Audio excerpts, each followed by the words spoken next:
But I say unto you, love your enemies. Bless them that curse you. Do good to them that hate you. And pray for them which despitefully use you and persecute you. Which is the first commandment of all?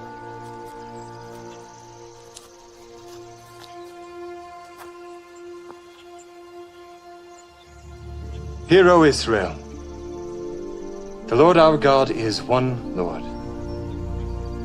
Thou shalt love the Lord thy God with all thy heart, and with all thy soul, and with all thy might, and with all thy strength. This is the first and great commandment, and the second is like unto it. Thou shalt love thy neighbor as thyself. On these two commandments hang all the law and the prophets. Master, thou hast said the truth. There is one God, and none other but He. And to love Him with all the heart, and with all the understanding, and with all the soul, and with all the strength, and to love his neighbor as himself, is more than all the whole burnt offerings and sacrifices.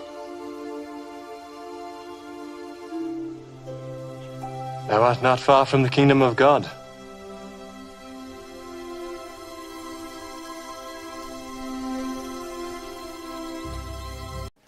Hey, hey. What's up, brother? Honored to meet you, man. man. Harry Mack. Absolutely. Pleasure. Harry Mack. Yes, sir. Harry yes, Mack sir. in the building. Joy to be here with you. My name's Harry Mack. Harry Mack.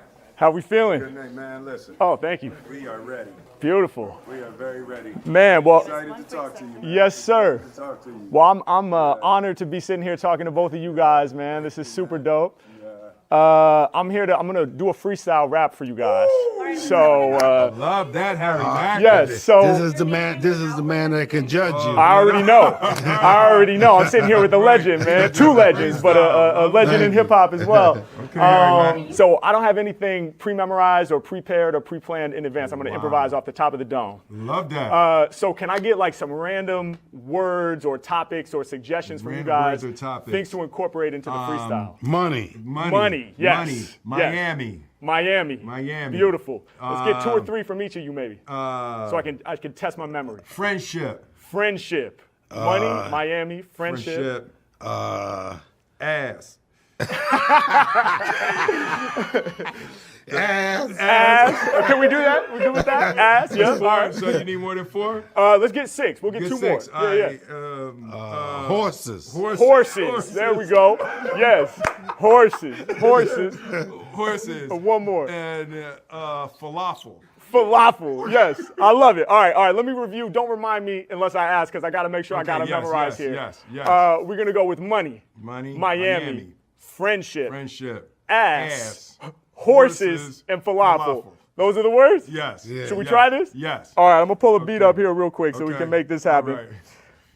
All right, let's see what we got. Okay. Just pull a random beat. Here we go. Yeah. Oh, let me get this coming out of my speaker, though. Hold on. You keep it down there. That sounds like about 90 BPMs. You're down in there. Yeah. Something so you can find it. Something comfortable. Yeah. You already know. Once you're up at 99, 100, you start, Yes. You have to double time it at that point. Exactly. We're not going into Big Daddy Kane territory yet. Harry Mack, what you got? Yeah. Living in LA where every day is sunny.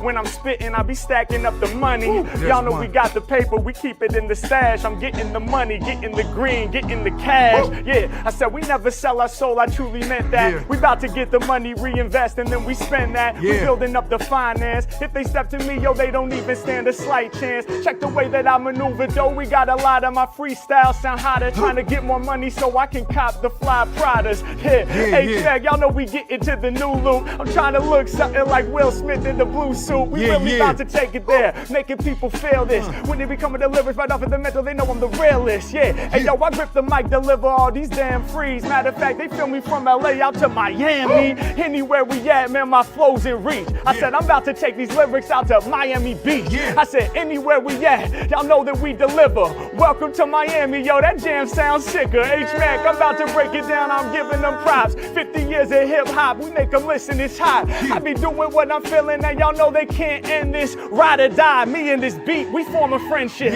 Yeah, y'all know we stay connected like best friends. They about to feel these lyrics from the east to the west end. Anywhere we at, we connected like family. Cause when I be spitting right up at the mental, I'm bringing y'all that insanity. I got these rappers panicky, they knowin' the deal. I'm never faking when creating, I'll be flowing for real. I said, we getting cash and I be on the task. I got people straight up dancing, got you shaking your ass.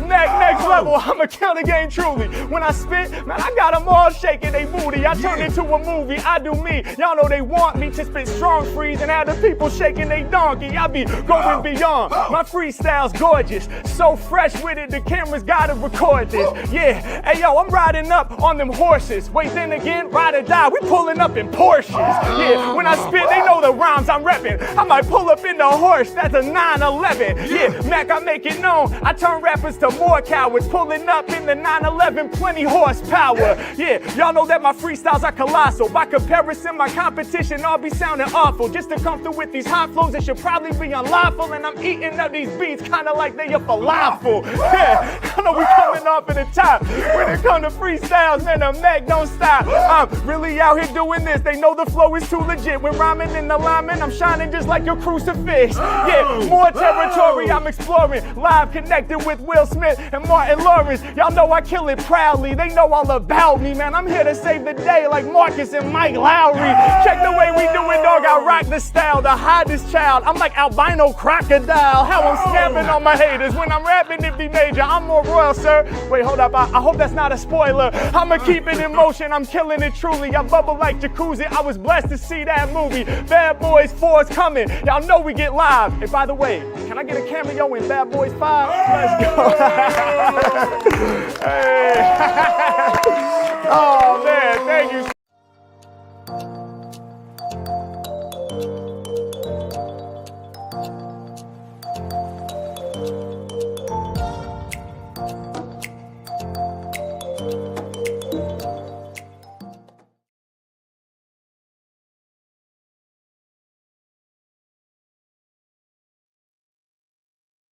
Ooh, dark again. Why does it do that? It's because I came in on blue. It's because it came in on blue. Come on, let's go. That light's getting worse, man. I like it going through the colours, but I do not like the shadows it casts on my face. Never mind, anyway. I'm not that vain. Good to see you guys. Good to see you. Good to see you. Good to see you. What money in at the minute is that? 6 in. Ryan in the house. Buzz and the house. Only Gadgets in chat. 6 watching. It's only a 12-minute flat earth video I've got. It's the one that Paul gave us the other night. LVA Paul gave us the other night. It's a Shawn Ryan clip. It's only 12 minutes of him talking to a physicist. So we'll have a look at that. But in the meantime, while I make a coffee, Jimmy hasn't got any new ones, but here's an oldie from a year ago. I'm just got to go and make a coffee while this is playing, then we'll get on with the topic. I'll put the link in if anybody wants to come in. And we've got some on Rumble, but I'm not going to do any Cobra Kai or Supernatural tonight. I'm going to do 2 movies. 80s horror, The Fly. Obviously, The Fly is originally 50s horror. You know, we'll do the 50s one at some point and maybe compare them. But we'll go for the 80s one, The Fly, Jeff Goldblum, and then we're going to do Nightmare on Elm Street 2, Freddy's Revenge. Because we did Nightmare on Elm Street about a year ago and we didn't continue. Remember, Vicky asked to watch Nightmare on Elm Street when she had a choice? So we did Nightmare on Elm Street and we didn't continue. The second one's a lot different from the first. Like, it's a lot more colourful. First one was dark. You know, the second one was colourful. By the time we got to the third one, it was a good story, but he started to get a bit more gimmicky and a bit more of pop culture. By the fourth one, pop culture all the way.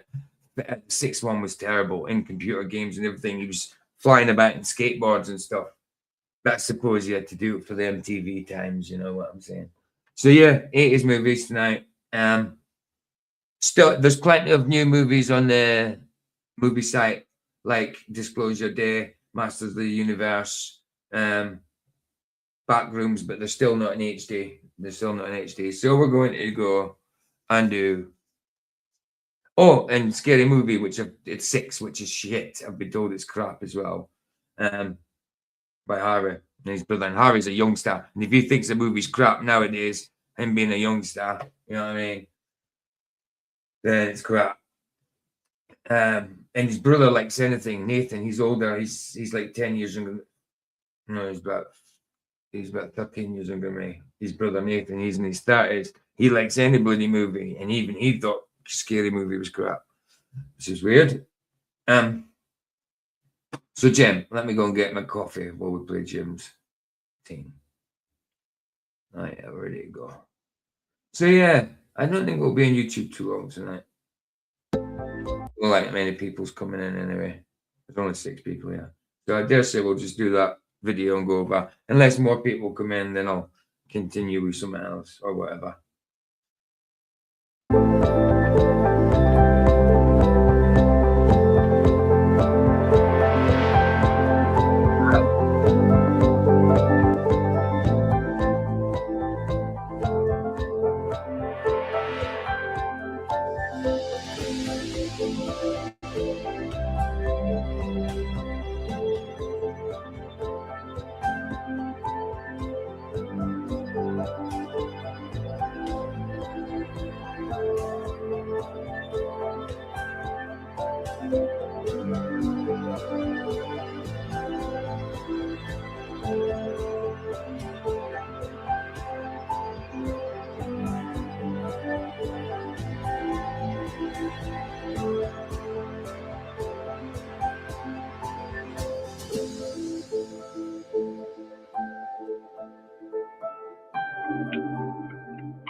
Oh, we got a plane into the moon. Starcraft moon. That was good. I remember this one.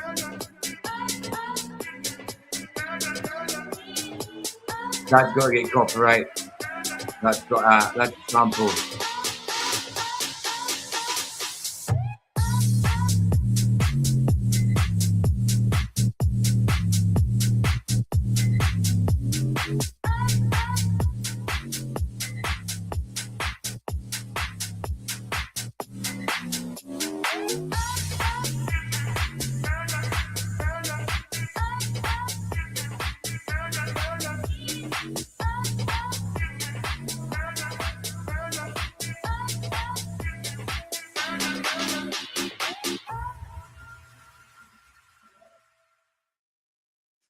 Well, hey, what the heck? The moon starts breaking apart. What happens to Earth? Well, I don't know. Because to me, something that isn't solid doesn't usually break apart. You know, I don't know if the moon has got mass. So how would it break apart? I don't know. It's not that bloody thing. And then there's another conspiracy that says that they didn't actually go to the moon. They actually tried to go to the moon, but when they went to land there, it rang out like a bell and stuff like that. And there was aliens on there, and they shooed them away, basically. You know, so that's another reason why they didn't go. You know, apparently they went there, they just didn't get to properly investigate because it rang like a bell, and there was angels, aliens there shooed them away. You know, garbage they come out with.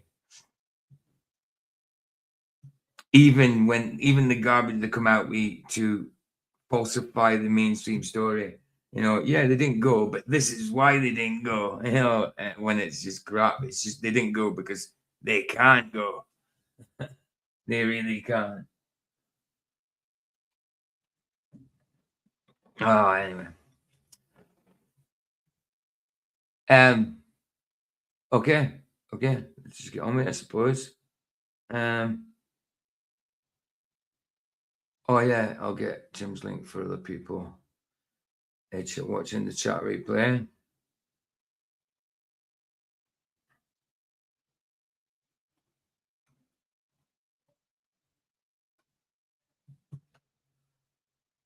Yeah, so these are Shawn Ryan. This is Shawn Ryan channel. It's not the Shawn Ryan clips. This one is Shawn Ryan show, and it's only 12-minute one.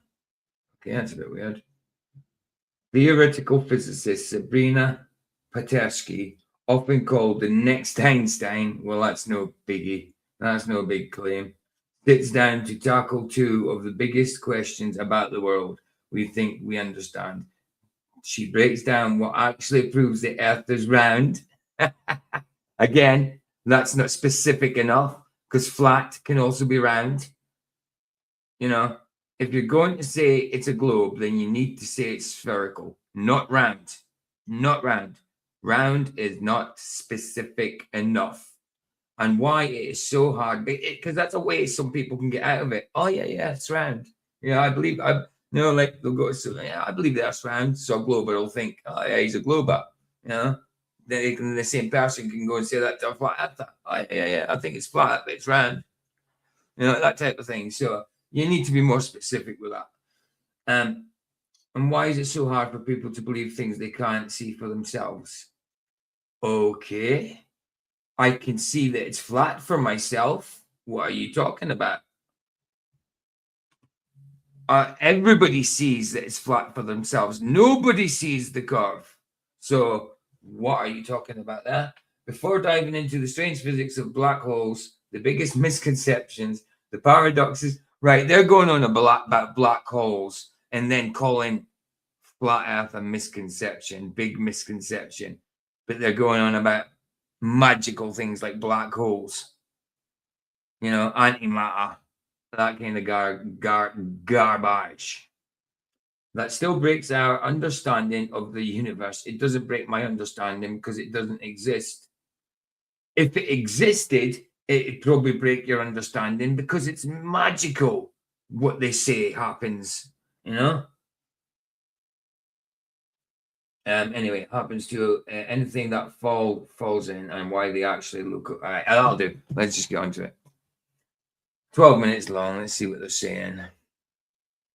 9 people watching. Nobody in chat. There's only 2 people in chat and there's 9 people watching. Okay, if that's how it is. Right, so let's see what they're going on about. It'll just be more denial, more denial, more denial. Let's give this a thumbs down. They think satellites are balloons. They're not in space. I don't know. I don't think a satellite's a balloon. I think a satellite is this satellite type thing with a balloon holding it up. A satellite isn't a balloon, it's a sataloon. You can't say a sataloon itself is a balloon, can you? They think satellites are balloons. Get it right. We don't think satellites are balloons. Most of us think that satellites are sataloons. Satellites held up by balloons. Hey, JR, how you doing, man? So, I mean, that's just the intro. And Shawn Ryan says, oh, they think that satellites are balloons. No, we don't. We think satellites are held aloft by balloons. That's what we think. We don't think they are balloons. Rubbish. Hey, Paul, how you doing, man? This is the video you gave us, Paul. It's emblematic of the fact that it's hard to believe the things you don't have input for.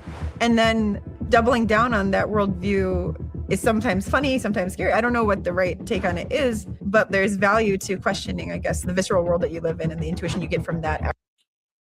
You don't live in a visceral world. You live in a physical world. How can you live in a visceral world? Visceral is all about your internal, inside how you feel, isn't it? Visceral. Let me get the proper definition of visceral. I'm sure it's more like a spiritual thing. Visceral. Visceral meaning, yeah. But yeah, that describes feelings or reactions that comes from deep, raw emotions rather than logic and reason. Flat Earth comes from logic and reason. I'm sorry, it's nothing visceral about it. Hey, Jim, how you doing, man? We just played an old video of yours. Good to see you, bro. Good to see you. And that's your link there. Good to see you, brother. But yeah, it's nothing visceral about it. Again, I'm reacting to the bloody intro. Actually extends beyond the things that you're able to probe yourself. Surveys have found that up to around 1 in 10 Americans say they agree with statements that the Earth is flat. From a scientific... 1 in 10. I mean, if that statistics is actually true, if they took that survey, I mean, you don't know how accurate it is, because how many people they ask? Between 1 and 100 and 1,000, and then they just multiply it, which is not an accurate representation of how many people would actually believe in flat Earth. But 1 in 10, I suppose, is not bad, considering if it was actually 1 in 10. That's not bad considering how many it was before. Pretty much 0 in 10.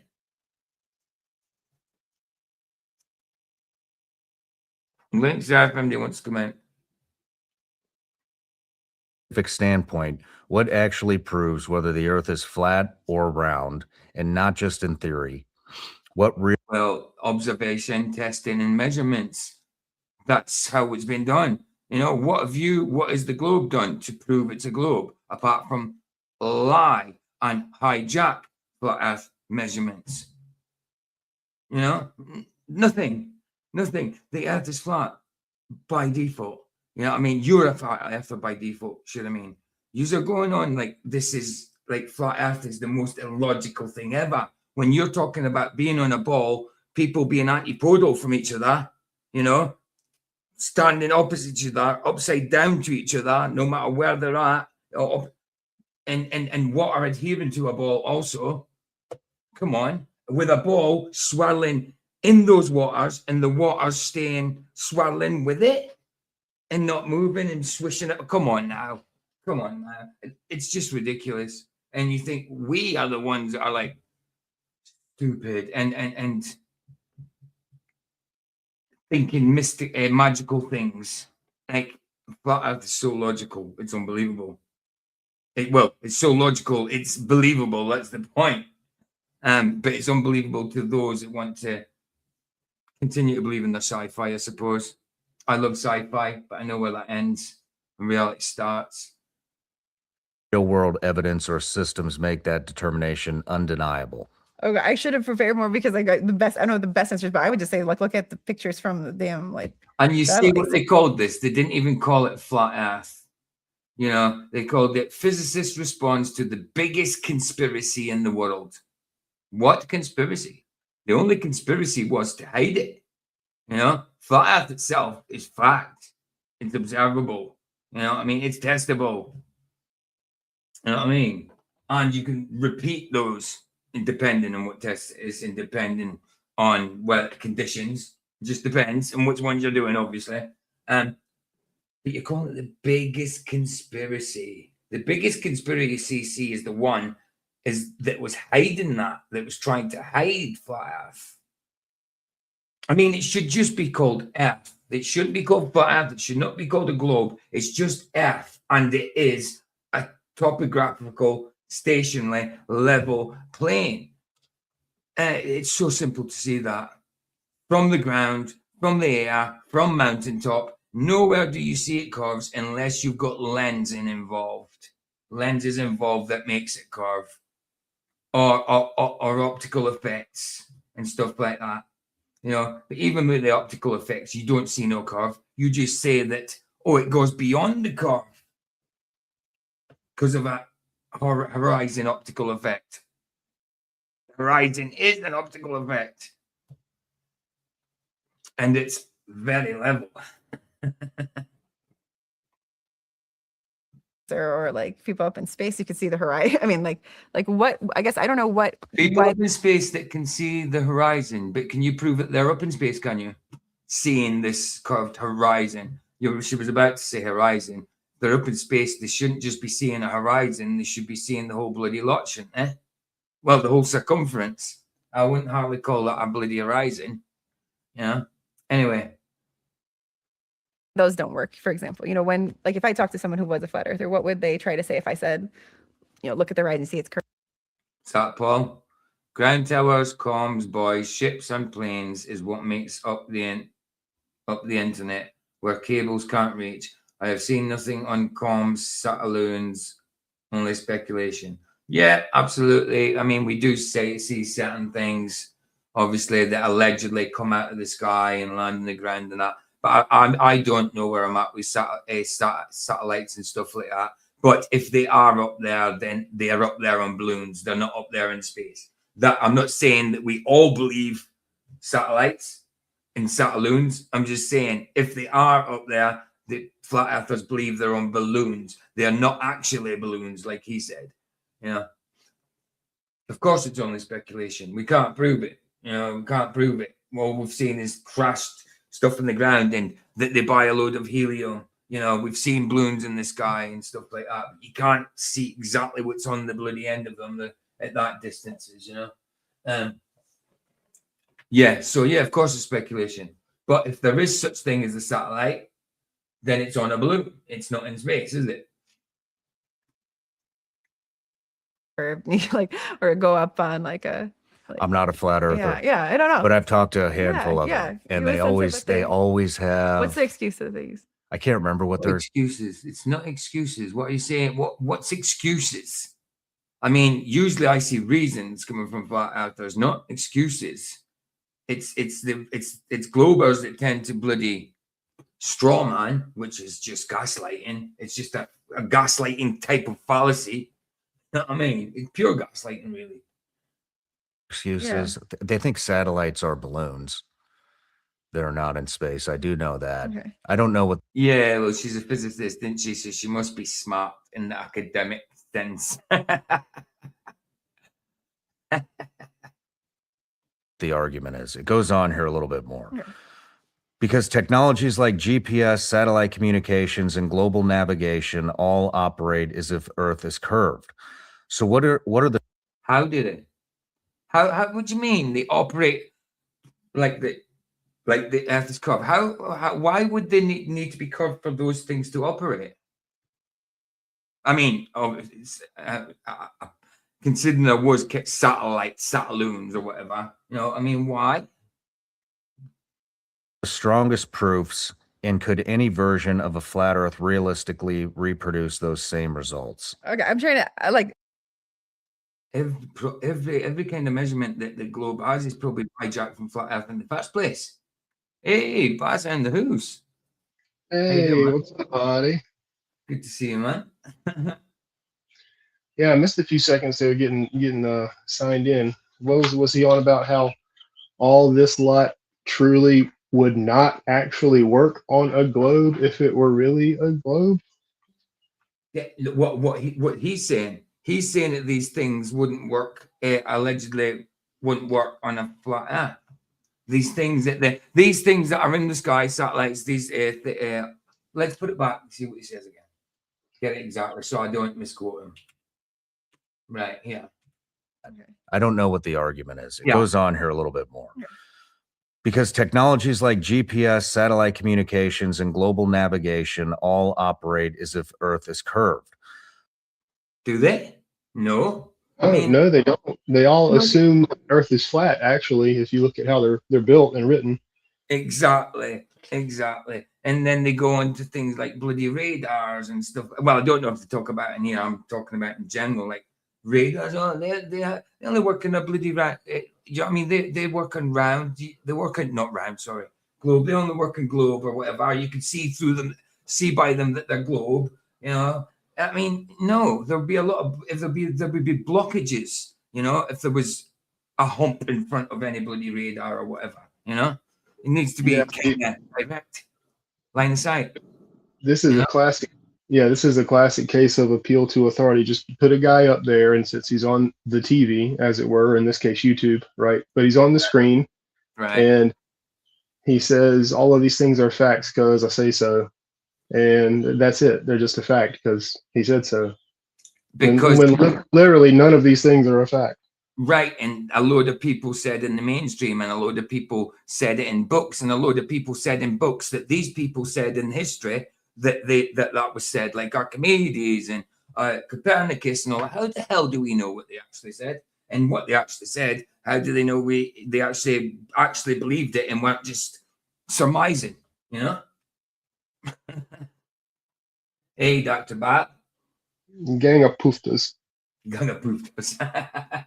Mockery, just like the elephant balancing in ball at the circus. Right. If you see it's funny you should say elephant. If you see my thumbnail, it's got elephants balancing the flat Earth. Obviously, I'm taking the piss from their point of view. You know what I mean? Just taking the piss out of them. and I guess, I guess he's got a point, because if the Earth were flat, then there wouldn't be any sky. So we couldn't have those things, right? Because on a flat Earth, there's just no sky, apparently. Right, of course. And on a flat Earth, there's no horizon. The sky never meets, never optically meets the Earth. Why could we not have those things on a flat Earth? Because that's what they say so. But they say on a flat Earth, we should just see forever. Just see. No limitation to sight. And no perspective. They think we don't know how perspective works when they don't. They think it's bloody Muppet vision, orthographic. Things don't, like, if something's that distance away and something's there, yes, the angle is always going to be the same, but not the apparent angle. The apparent angle changes. The angle will always be the same, the physical angle, but the apparent angle won't. And that's what they just don't get, and they say we don't get it. Them bloody idiots.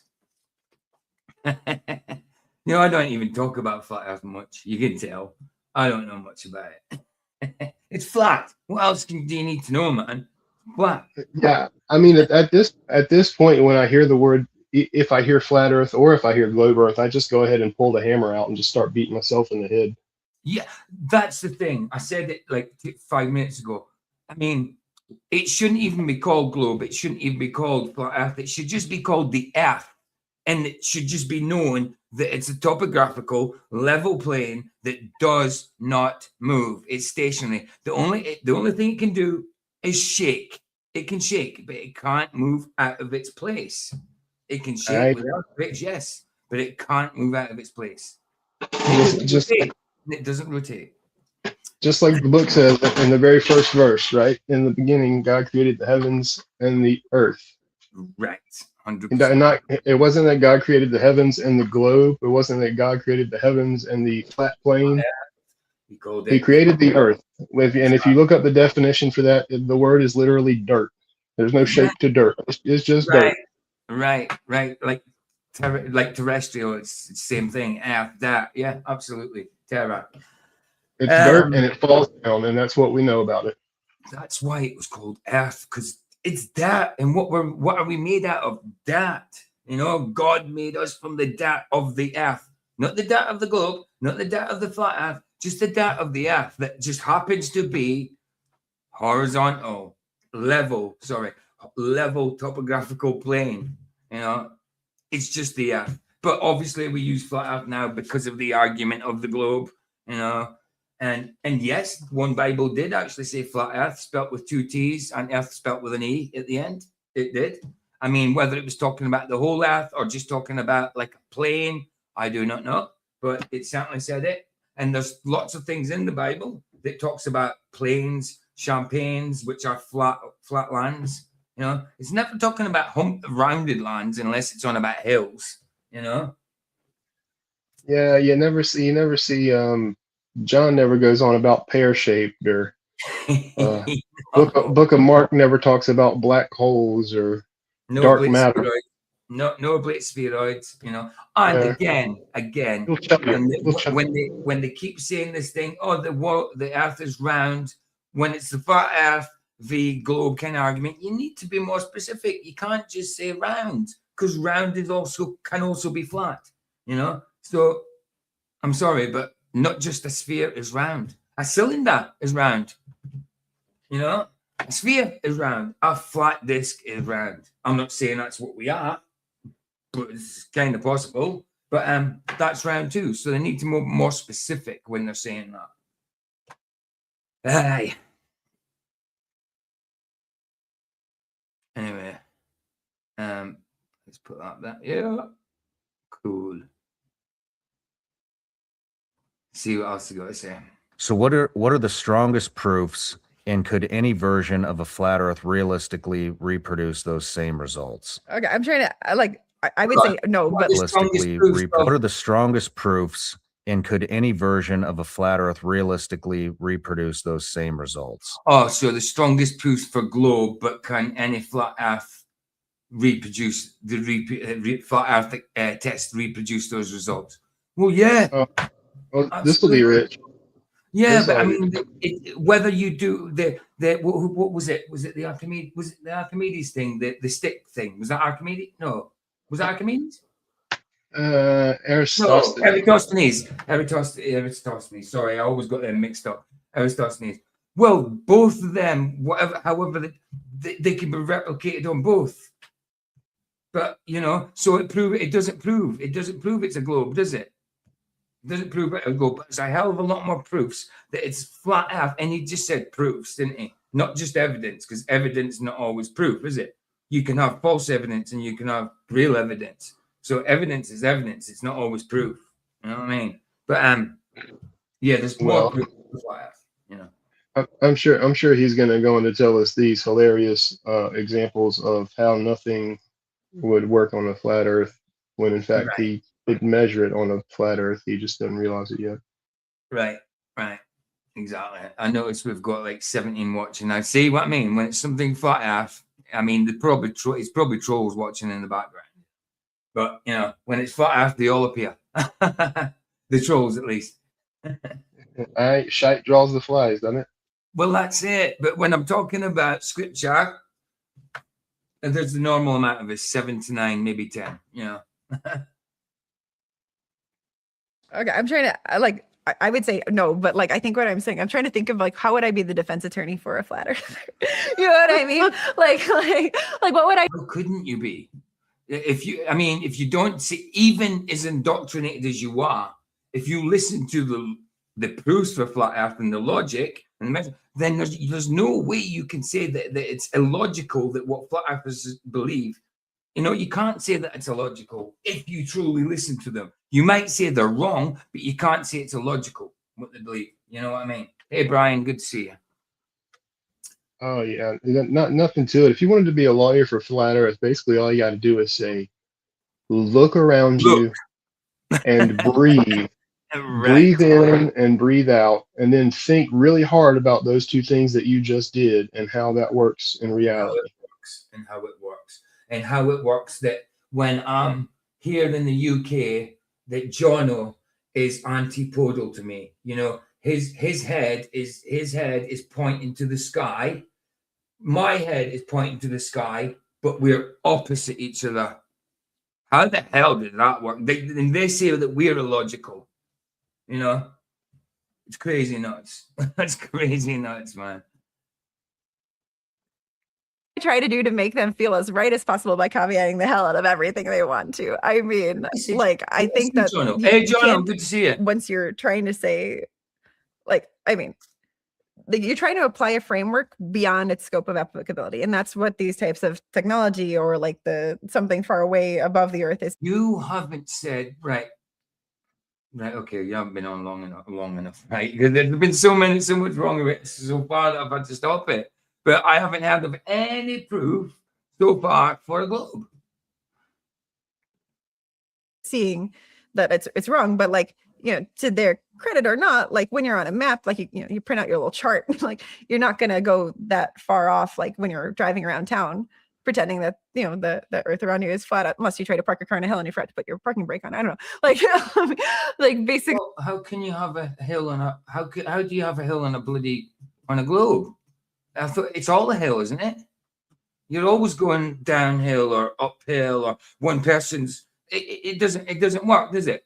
Because you're always on the apex no matter what, but you're going downhill. But the other person surely would be coming uphill to you, but no, they're going downhill to you. I mean, what? Shut up, man. Hey, Well, how it's you all, doing? it's all relative. It's all relevant. Yeah. Like like rivers must flow uphill. They must. Well, they do. Yeah. Well, it depends on which side of the hill you're standing on. Depends on the side of the river, whether you're at the delta or whether you're at the start of it, the beginning of it. You know. Right. But it's and they say we're illogical because there's a paradox there. There's a paradox there, and it contradicts itself completely. And they go on about their bloody. I don't know much about the measurements when it comes to that bloody spherical over 180 degrees internal triangles. When triangles are three lines meeting at a vertex, not three curved lines meeting at a vertex, three straight lines meeting at a vertex. You know what I mean? Or meeting at a point. Vertex. Where's the river on Earth that goes two directions? Like it springs out of the earth and decides that it goes down both sides of the hill. Where's that one at? If all the waters are curved and stuff like that, why do we need locks to raise and lower boats? Why do we need locks to raise and lower boats? You know, our boats are always going down and uphill anyway, so surely it'd be fine. Well, is it always going downhill or is water always going uphill? Both. Right. The thing is, right, if you're always walking, and everything, you're always on that realistically, I mean, thinking about it on a globe, you should be, every time you walk, every step should get faster and faster and faster and faster and faster until I'm upside down with Jono and Jim. You know what I mean? Hanging on upside down in bloody Australia. Yeah, I think then from there, you've got to like climb to get back home. You know what I mean? Around the other side. I think I've got it worked out. All right. I don't know what I was thinking before. See, it's just from where I'm standing, everywhere away from me, every direction away from me is downhill, right? So the water will always go downhill, right? Okay. And then if you stand over there, wherever you're standing, everything goes away from you, right? But no, it doesn't. Everything's downhill in every direction. So yeah. I mean, their logic, yeah. It's just so stupid. Okay, so that it's going downhill from you, So, but the other person, the other side there where you're looking, even if you can see him, it's going downhill to you, that water. But he's on the apex and it's going downhill to him. But how can it be going downhill to him if he is already downhill? Surely, if he's looking at the person A, then it should be going uphill to him. You know, there's a total paradox there, and it just doesn't work. That God doesn't make contradictions, crypticness. You know what I mean? If that's a word, God doesn't make things cryptic, man. I mean, why would he make all these bloody planets like these globes, like this planet that we're meant to be on? I mean, we'll look at the sky, and even if it was globes in the sky, why would you assume that you're on a globe? Because there's globes in the sky, but it's not globes in the sky. But I'm just saying, if it was, why would you just assume that you're on one? You know, it's mad. It's madness. But you know, God said, "Let there be," and it was. He never said, you know, he never said, "Let there be a glob." You know what I mean? He just said, "Let there be," and there was. And he doesn't make things complicated for us, cryptic for us, mysterious for us. And the globe just doesn't work. It's magical the way they try and make it work, spinning in one direction all the time. But other planet, there's two other planets spinning, or one planet, other planet spinning another direction. How does that work from the Big Bang? You know, and it's so stupid. The whole lot of it. Yeah, I call shenanigans on the whole mechanics of orbits right out of the gate. That's all bollocks. Oh, 100%. That is It's all bollocks.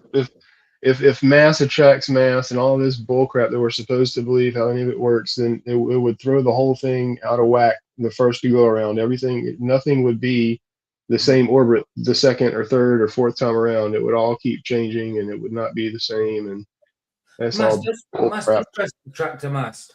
If it's got a force between it, like a magnetic force or an electrical force, you know, that attracts it, but that's a force. If it's got no force between it, why does mass inherently attracted to another bit of mass?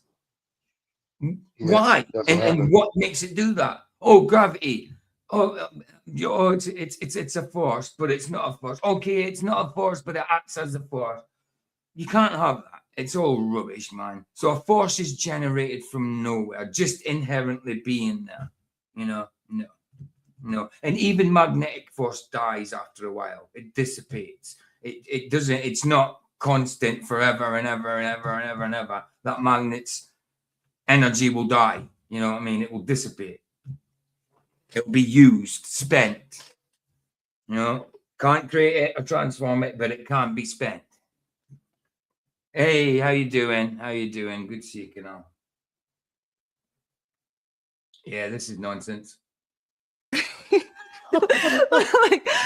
like it when I see them laughing at how bizarre they think flat Earth is, because it's just, you can just laugh straight back at them laughing at it, because they're making a fool of themselves, really. They think they're so bloody clever and think we are so stupid that we think we're so dumb to believe this. And we've got most of the evidence. You know what I mean? And the scripture to back us up. You know, and the history and the, you know, heliocentrism wasn't a thing till a certain point in time. You know, flat Earth has always been known. What's that, Paul? This is how the mainstream addresses flat Earth. Very different from sci-fi, Dan. It all.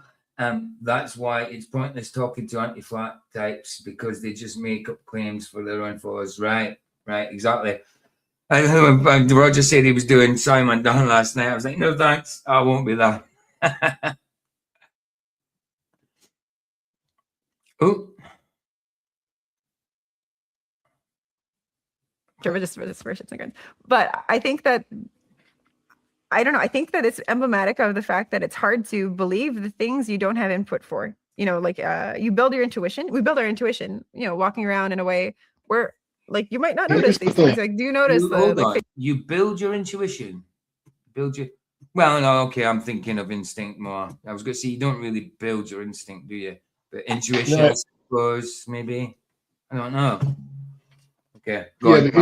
Here's the thing. She was saying You build your intuition based off of things that you don't have input for. You do have input. Just look around. It's nature. It's natural. You got all the input you need. Absolutely, 100%. And how can you build your initiative of things you don't have information for? How can you do that? You can't, surely. And how would and how logically would it be that if you build it off of something you don't know and you're just guessing, Yeah, how is that logically a better assumption than building off of what input you do have? right. It's not. Unless you find out that what you've built that off, you can, I don't know, back it up somehow.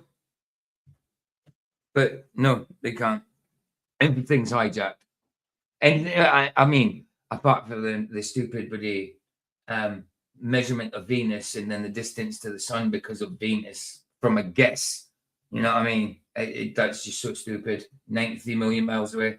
I don't care how big anything is. Your eyes won't resolve something 93 million miles away. Doesn't matter how big it is. It doesn't matter if it's 93 million miles big, wide.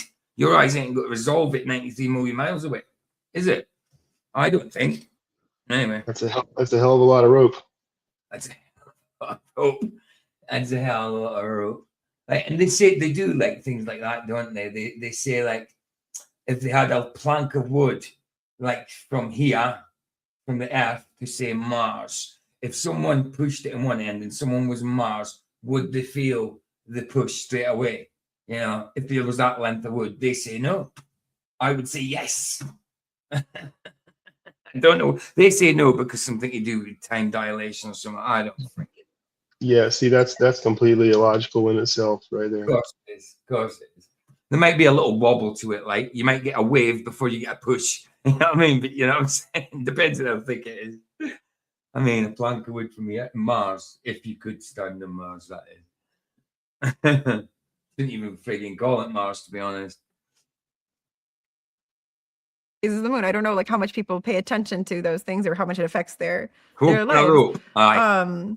And then doubling down on that worldview. Hey, Jim, you'll have some interesting observations in, say, the year 2050 when they build the moon lift, you know? So they'll have a lift from the Earth to the moon. You'll be able to see that lift all day long, bro. Oh shit! Are you on about the moon lift, the elevator? The elevator, yes. We call elevators lifts, don't we? So yeah, the elevator, the moon elevator. Yeah, that's hilarious concept. Oh my goodness, people were actually serious about it. I mean, what do you just get to the top and wait for it to come around and hop off and hope you land? What the hell? Oh, it's so mad, isn't it? Is it permanently attached to the moon and attached to Earth? How does that work? You know, what's going on here, people? Yeah. I mean, apparently it would be permanently attached, but I mean, you've got two things kind of rotate, and the Earth kind of twists a bit. Well, so they say. I mean, we kind of see it kind of twist a little bit, don't we? It kind of goes round a bit, then jacks back, kind of like that. It doesn't rotate fully, does it? It doesn't do like 12 o'clock to 12 o'clock. It kind of goes sideways and goes back up, sort of thing. I don't know how often it does that, but you see that kind of tilting difference in it. Yeah, madness. It's all madness, the whole lot of it. I mean, and even when you look at the moon, not that proves the shape of the Earth, but what they say is it's there in outer space and all that kind of stuff. It's 249,000 miles away. Sorry, not million. Takes 3 days to get there, allegedly. But yet we see it. We see it in our sky, in front of the blue of our sky, in front of it. Not behind it, not blended into it, in front of it. You know what I mean? We do. There's no doubt. Yeah, I don't know. I might believe that one. Say again. I think I got that much rope. I might believe that one. Oh, okay then. I got a lot of rope. Oh, don't ask why. It's sometimes funny, sometimes scary. I don't know what the take on it is, but like you know, there's value to questioning, I guess, like how much your assumptions or like the visceral world that you live in and the intuition you get.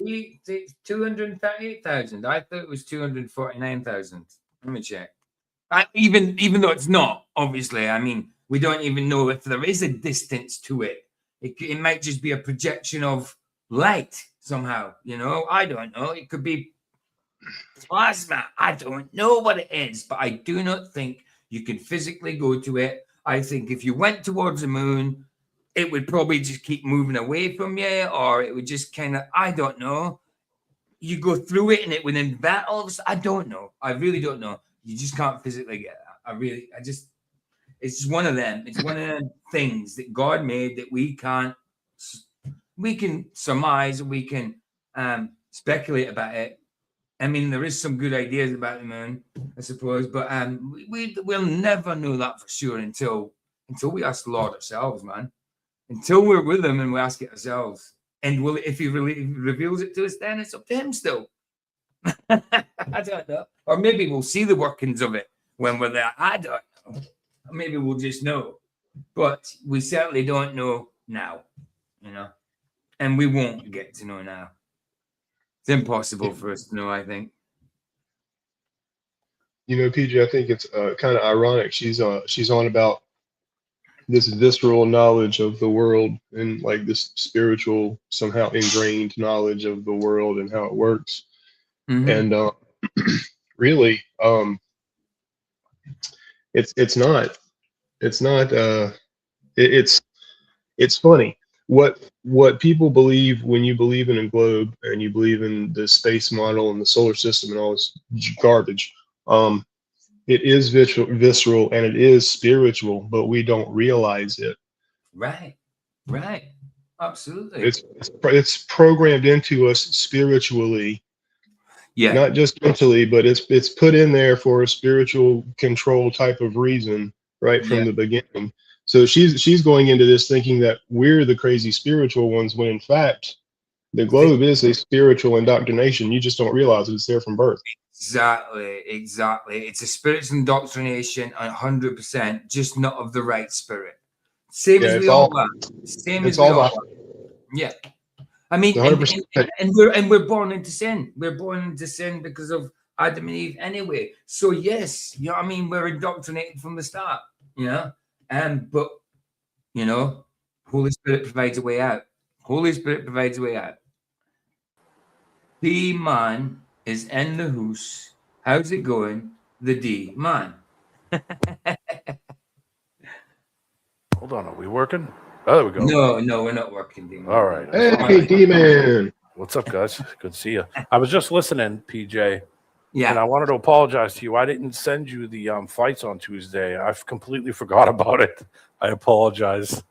Okay, no problem. Did that on Tuesday? Yeah. And I forgot to do it completely. I completely forgot it.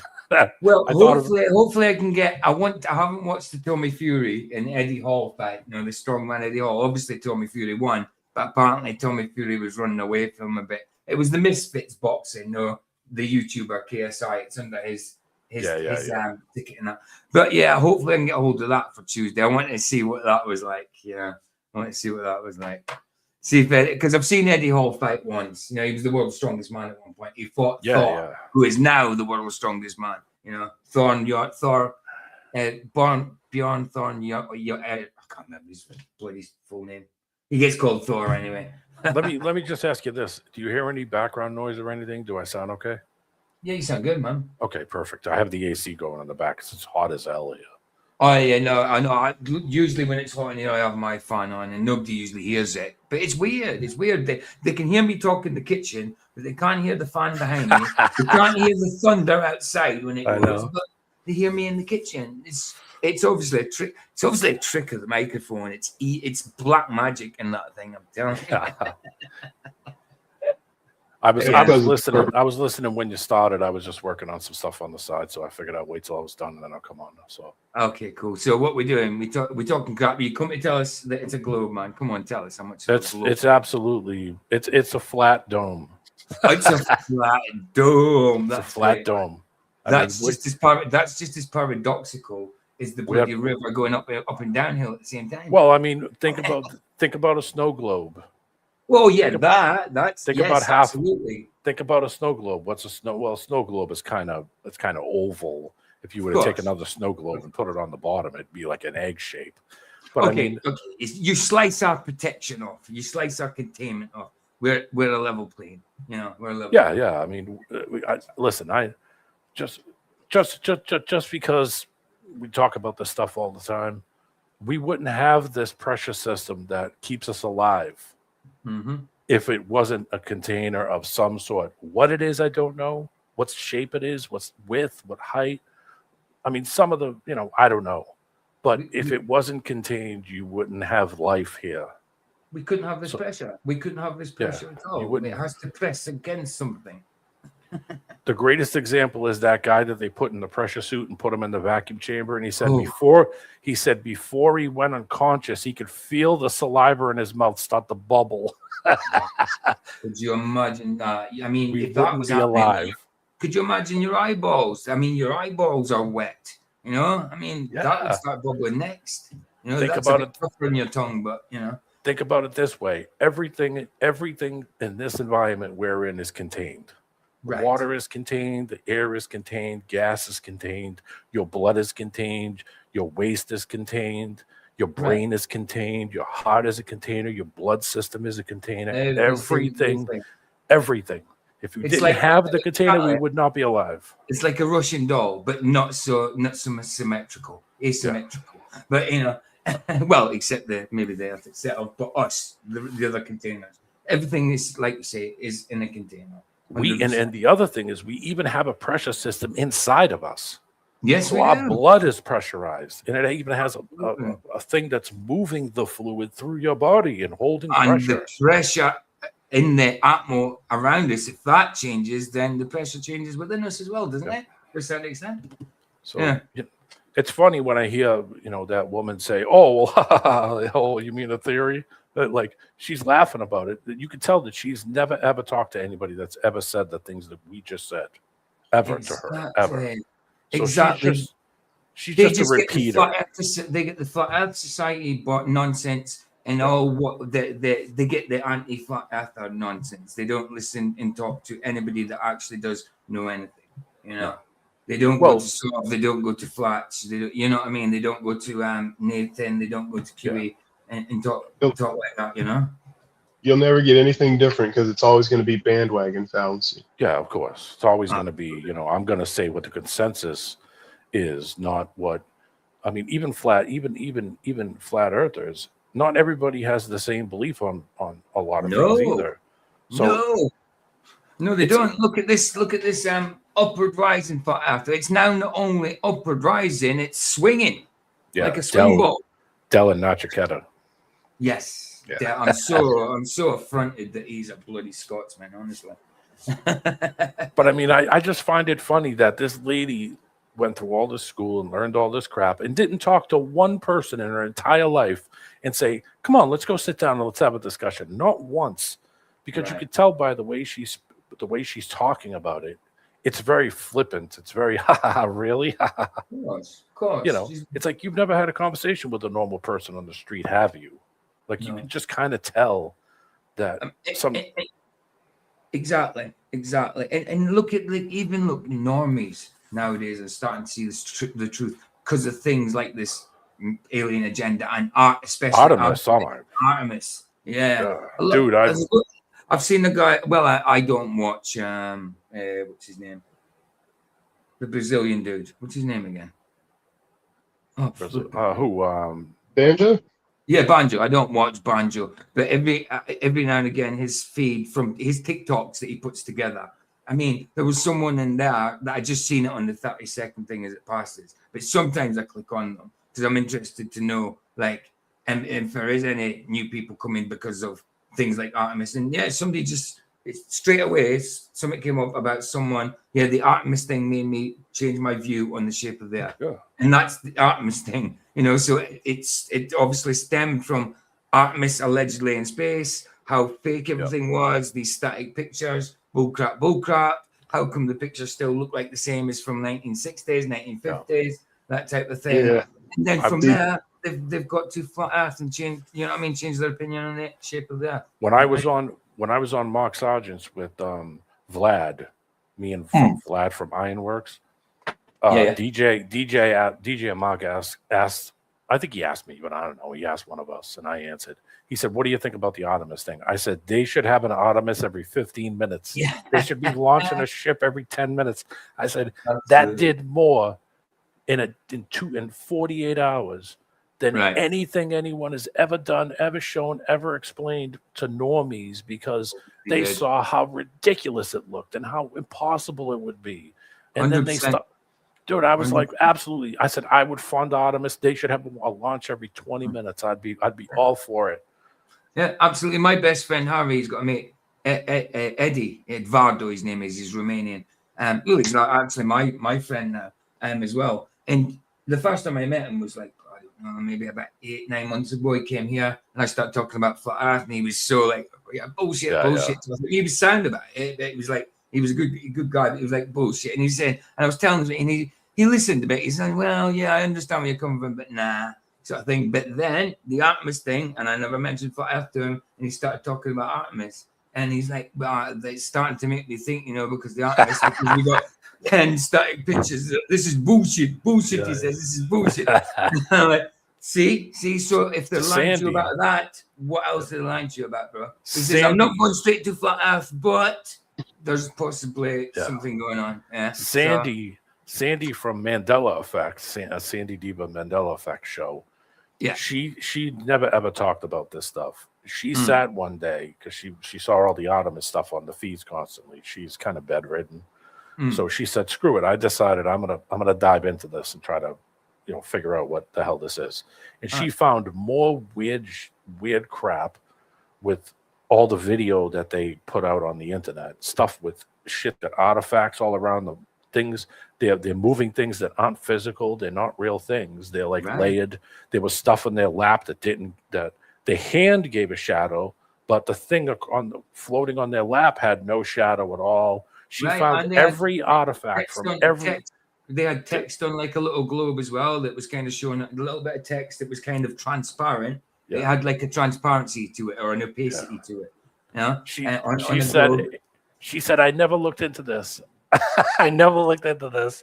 And I just one thing." And she's like, "Holy crap! Look at everything in this." I mean, she did like 2 hours on Roger's show of just showing endless problems with every video and every picture and everything, because she spent like 12 hours just doing nothing but peeling through every video and looking at everything.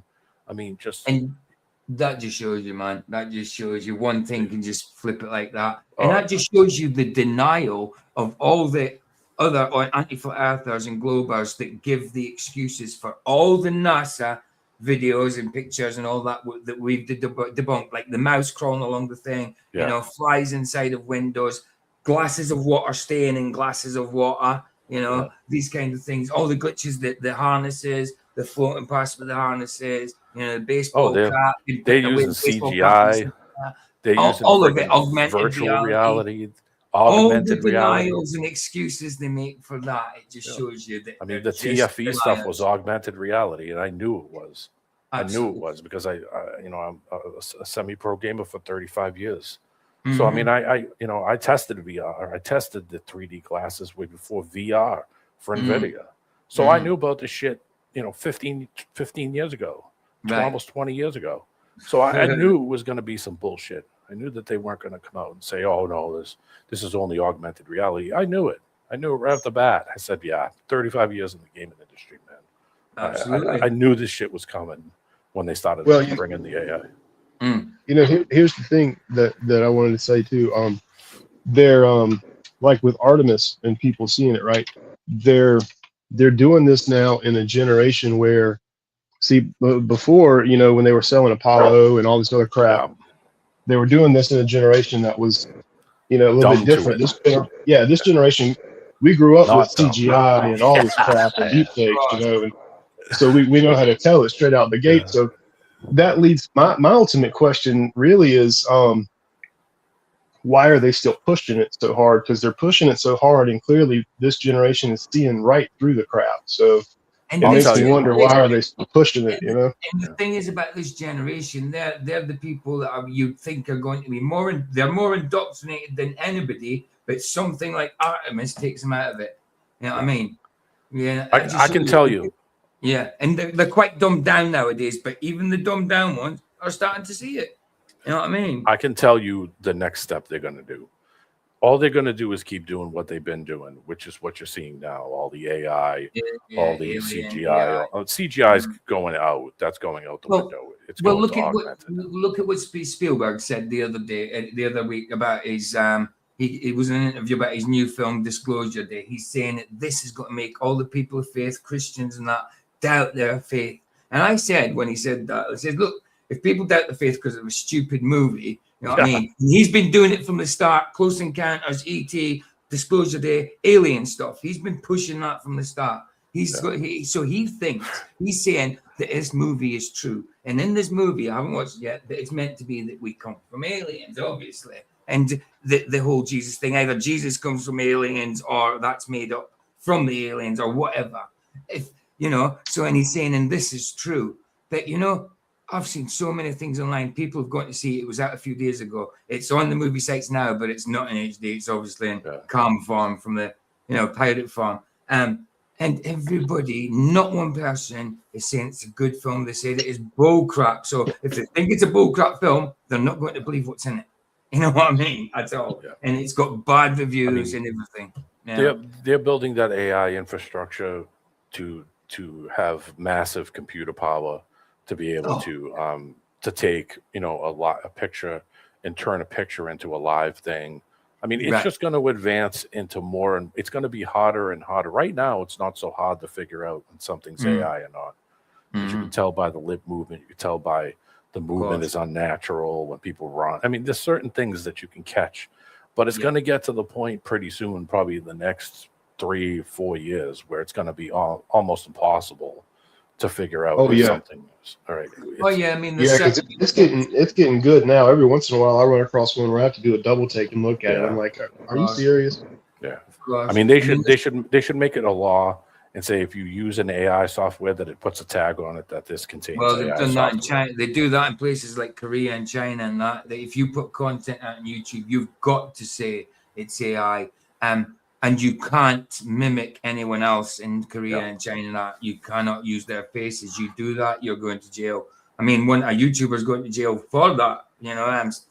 Johnny Somali, he's going to jail in Korea for that. I mean, he's well deserved, by the way. Oh, he's a prick, mate. Yeah, he's an absolute prick. He deserved to go. One other thing too, to tell you how bad AI is. Just an example. They have AI porn now. Oh, dude, I know. Like when I go on a different different browser from my Chrome, then I go to my movie sites because they haven't got ad blockers. They start coming through, and there was just this man back of a window, just going in and out. But and there was it was like a 10-second clip, and there's noises going on, like sex noises, but he's just doing the same thing. It looked kind of real, but it was just an in, out, in, out. And I was like, it's bloody AI. I don't want to see it anyway. But I'm like, that's AI. They're doing it in AI now. It's not just anime. They're doing it, and they're doing it in AI. A friend of mine. In out. Like the sailor, man. Like the sailor said. So it's, you could see the direction it's going, to the point where really they're not even going to have to create music anymore. There's already AI bands that come up with AI albums. On Spotify, there's a lot of people. There was the Actors Guild. The Actors Guild, the guild that is like the union for actors. Yeah. They've officially come out and said that they are going to start using AI actors. So, they're just going to create everything. There was a Black Mirror. There was a Black Mirror episode about that. We watched it a few months ago. Yeah. So, I mean, you can see the direction it's going, man. So, I mean, they just have to keep that grift going. You listen, if you figure out how much money NASA has stolen from the government has stolen from people, and how much money they've given NASA, it's a money laundering operation. It's what they use for black ops. And to fund all of these groups that they create all over the world, so they can fund them and get them weapons and do whatever the hell they want. And, that's what Right. these fools do. And if people don't realize that, well, that's what they're doing. It's not just us either. Because when we did it, the Soviets figured out that the grift, and then they did it. Yeah. And then it isn't any different from anybody else. Yeah. Then the Indians wanted to go to the moon, so we created some stupid AI shit that looked horrible. And then the Indians like, oh, we went to the moon. No, you didn't. You looked like asteroids from the 2600 Atari. It's horrible. And I mean, they're just, people are just jumping onto the grift because it's a grift, and they realize that, oh shit, this is great. We can funnel money and do what we want out of this. So I mean, that's all it is. Jeff Bezos as well. Yeah. Yeah. Nuts, isn't it? Nuts. I mean, when you realize water doesn't convex, we are contained. Everything around us is contained. Water doesn't convex. And obviously no one in Australia is upside down. It's ridiculous. Absolutely. Absolutely. Of course. My dog is making noises. Hold on. I can hear your dog. It's not loud. I can hear your dog. It's Charlie. Charlie's not happy. It's because of the advancement of AI. Yeah, going back to the advancement of AI. Since Will Smith eating spaghetti bolognese a few years ago, I don't know if you ever seen that video. It was awful, like a horror movie, and made it from AI. And you see an updated version of Will Smith eating spaghetti bolognese. It's the advancement's unbelievable. And isn't it funny? I keep saying it, that they gave us. I know there's subscriptions to it where you can pay for better subscriptions or whatever, but isn't it funny that they gave us AI for nothing? They usually give you a little demo, but they've give you ChatGPT for nothing, Grok for nothing, all these AIs for nothing because they want it pushed out there. It's mad. Right, let's play a little more of this. We've only got 3 minutes in, but 12 minutes. I can't believe we made 12-minute video last an hour and 17. So it's only 3 minutes in. From that actually extends beyond the things that you're able to probe yourself. Like you can't go and just jump up into space and look down and be like, oh, never mind. Yeah. So well, maybe soon though. Maybe so. Maybe you guys send them up. Like, hey, they got free air. Like, they'll say it to get on the free like suborbital flight or something. Yeah, it's kind of ratty. Follow up. Yeah. What's the biggest? Send them up. Send them up where? What? Send them up to where? Well, if space was actually where it says it was, you shouldn't just. You could. I mean, look, you could go across. You could go. You could diagonally. You don't have to just go up. And what the rockets do anyway, they don't go up. They go. No, they parabolic arc. Yeah, they are. Right. So, and where's the magic? Where's the magic screen door that opens and they can fly out, and none of this pressure system in here changes when they open this door out into an infinite vacuum? Would that change the pressure? Of course it would.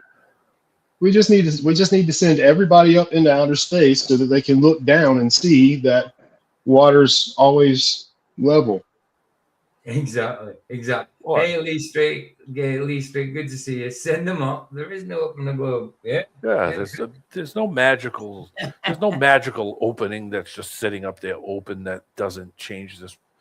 Listen, they've taken the box and put a box and take all the vacuum, and they drop the box inside of it. Then they hit the thing with the remote, and it opens up into the atmosphere. What happens? Well, it goes into the box and fills the empty void. It'd be the opposite if you took all the pressure out of the box and then filled the box with air. So what would happen? Well, it would go out. High pressure to low pressure. Absolutely. Spontaneously, instantly and spontaneously. It would just fill the available vacuum. Pressure would change completely, and it's immediate. There's no. Oh, well, it's just leaking out a little. No, it's immediate. Exactly.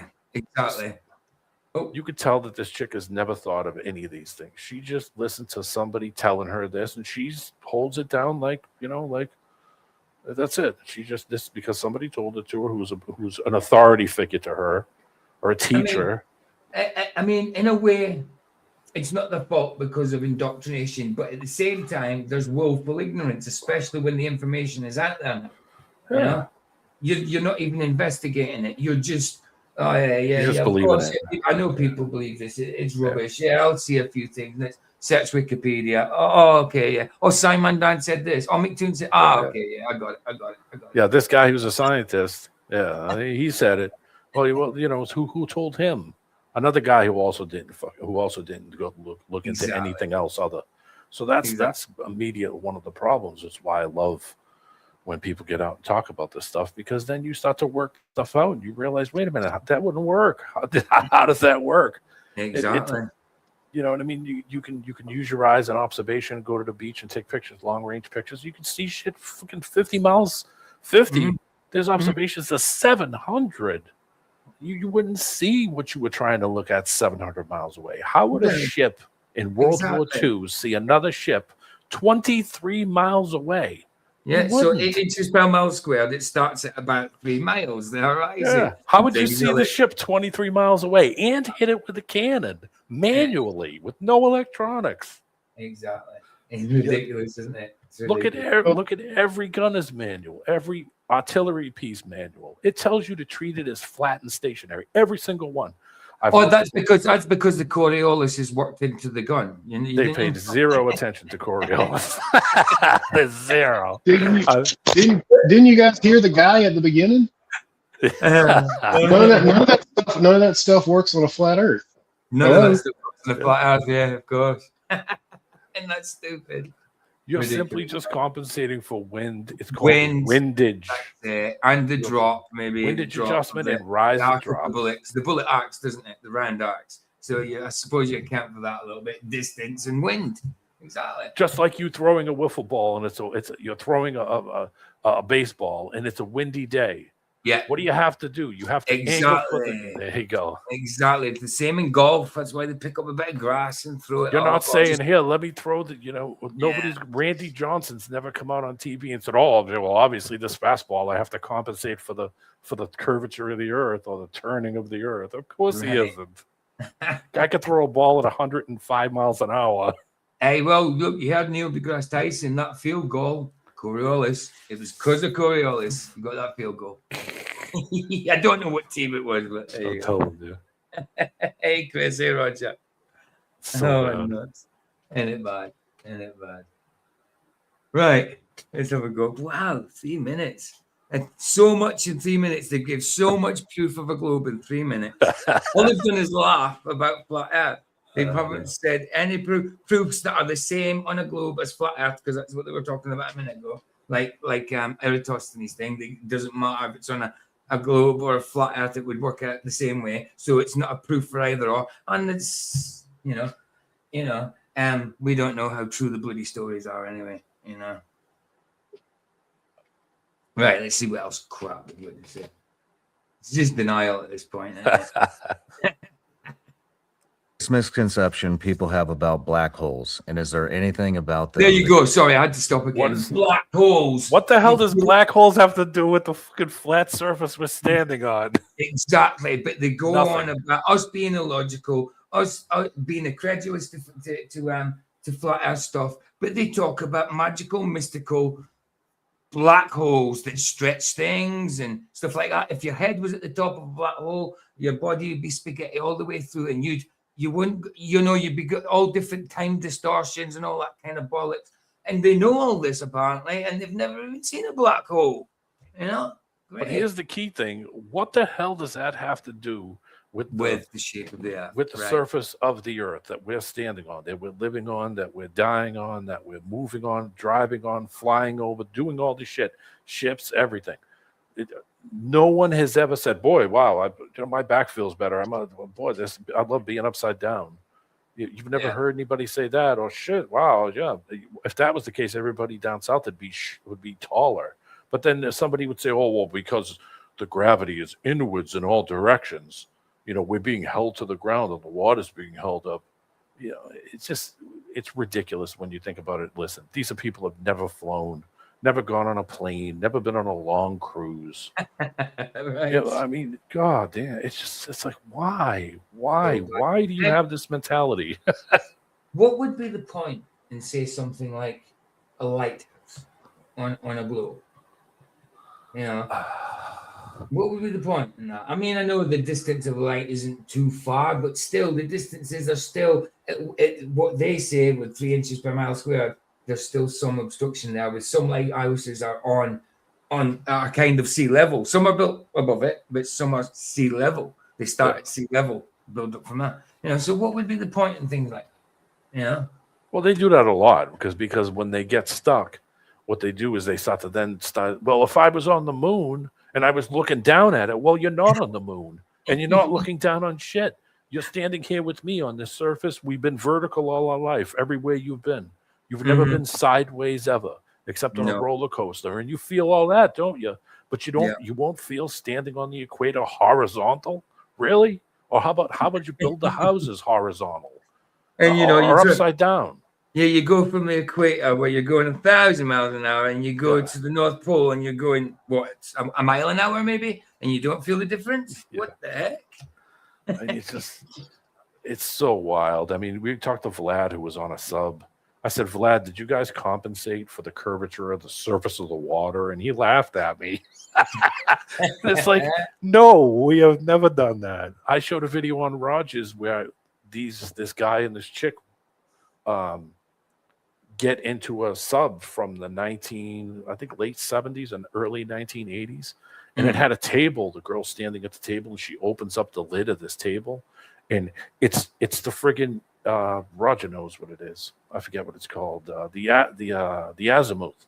And it's a flat map. It's a flat map. That's what they were using to navigate on the freaking sub from like 1979. It's like, yeah, man, they knew it. Why would they have this tool here? What, we just put it there just for the hell of it? Like, no, I mean, it's not. It's a whole lot's not. Even things like, I mean, whether they really know or not, but things like whales when they speak, you know, from long distances, you know, whales can be a long way apart, but they speak to each other. I mean, some of them are like, you know, nearly close to the bottom of the ocean. Would there not be some kind of obstruction between them? They would have to compensate for it too. Yeah, exactly. So the whales sonar and bloody submarines. So the fish are flying. So the birds are flying upside down in the south. You're standing upside down. The sun is going above your head, but it's actually below you. It's so retarded when you think about it, man. Right. It's well, just the like, sun's here when the sun's at my 12. Jono and Jim, it's at their 6. Yeah. Under the feet. Just when you think about it, you've never experienced anything but verticality all your life, except if you got on a roller coaster or got on a rope swing. That's the only time you've ever been. Saab was talking on the show yesterday about this place. It's out in the Midwest United States called. It's one of those places where they have a house that's like built sideways, but the floor is not. So what happens is it tricks your senses. So when you walk through the door, the mystery spot it's called, and you walk through the door, you immediately get dizzy because what's in front of you is tilted up. And it throws. What it's doing is it's tricking your internal. You have a gyro built into you. Yeah, your natural equilibrium, I suppose, isn't it? Yeah. And it's all it's doing is tricking you because it's using your eyes to figure out.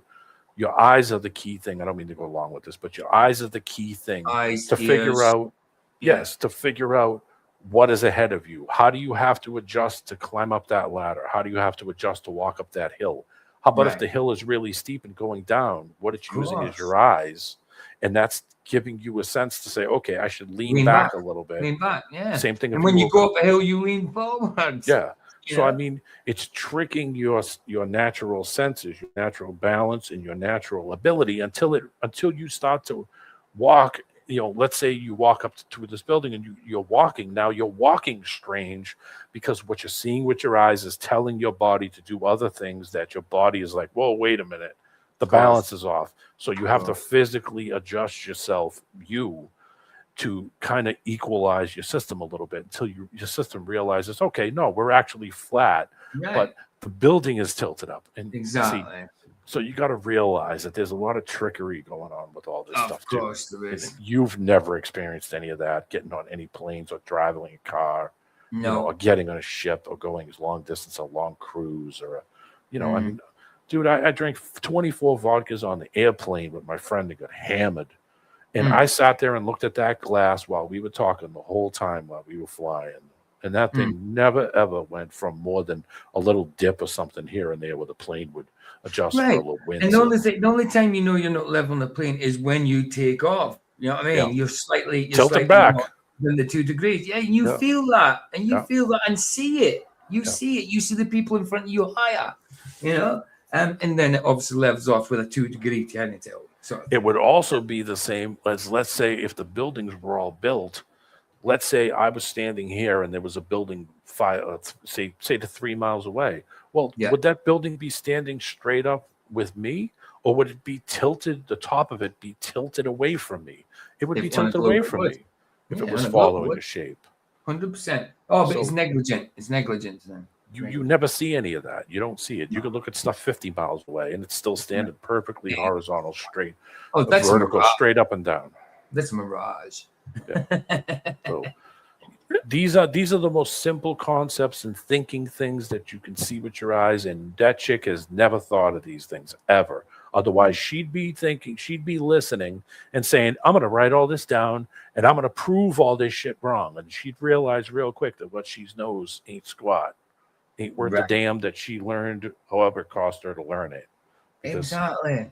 then she'd be out of that. She'd be out of that job faster than stink on crap if she You ever can be came as out. intelligent or as clever as you like, but if it's about the wrong things, then it makes no difference. You know nothing. Yeah. You know nothing. You know, she's making a lot of money doing that job, and she don't want that crap to go away. And now all of a sudden, you spoil her party, and she knows the truth, and now I have to sit here and repeat out all this crap because I'm Right. making a ton of money from it. People go crazy on stuff like that after a while, where they just get to the point where they're like, "That's it, I can't do it anymore."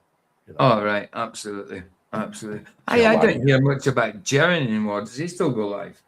Who? Jaren. Does he Never still go heard live? of him. Oh, the one that you've never heard of. Yeah. Sorry. Jamism. That one. Yeah, he's Jamism. done. He's done. Is he completely done now? Doesn't go live. Yeah. He does things once in a while, but I think he's kind of on that thing now. He where knows he it's is- flat, bro. He knows it's flat. He knows. Of course he does, but it You doesn't know, pay to. It doesn't pay to know that. So I don't think he was ever a true flat earther, but he knows it's flat. You know. he was. You think he was a true flat earther? You think I he was think actually so. fighting for flat earth to begin with? I mean, why would you say the things that he said over the years? I listened to his show all I the think time it for was a long maybe. time. I maybe think it was planned from the start. I mean, Maybe. originally I thought he was a flat earther. I mean, I do believe he thinks it's flat. He believes it's flat, but that doesn't make you like a true flat earther just because No. you think no, it's flat. You know, you're fight batting for the other side.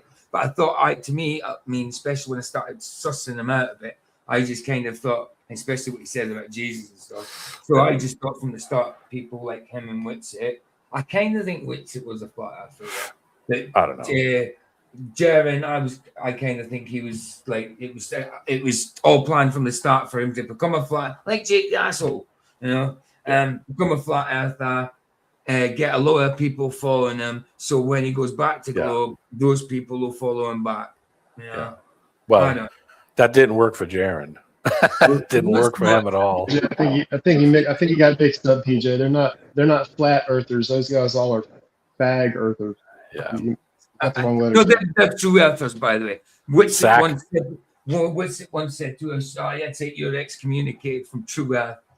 You know, Sack earthers. They're just sacking the money, and that's all they care about. We got excommunicated. I don't make Honestly. shit. I don't make shit from spending all the time talking about Me, this and getting Michael on the Kahn, shows. Flats, Roger, I think, got excommunicated from. I've never Yeah. made a penny from coming out here and saying the things I say on the internet. Yeah, Matter of fact, it's probably hurt me more than it's probably hurt me more than than. But you know what? It's the truth. Why bullshit people?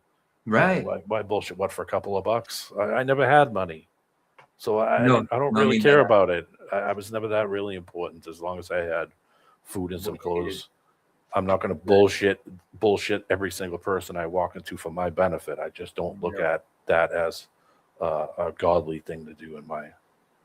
No, of course not. What's It's not. no? No, of course it's not. Let me ask you this. There's a famous photo of Jesus standing next to, I'm going to find the photo and send it to you. And he's standing next to him and he's saying to them, I told you to feed the people, not steal to feed the people. And it's totally true because listen, yeah, you're not gonna make any money from this crap. I mean, No. if he thought he was getting into this and he was gonna get some kind of besides notoriety because he was big, but I mean, if you thought you were gonna make money from this, man, you're not smart because you're not gonna make any money from this. It's not gonna happen.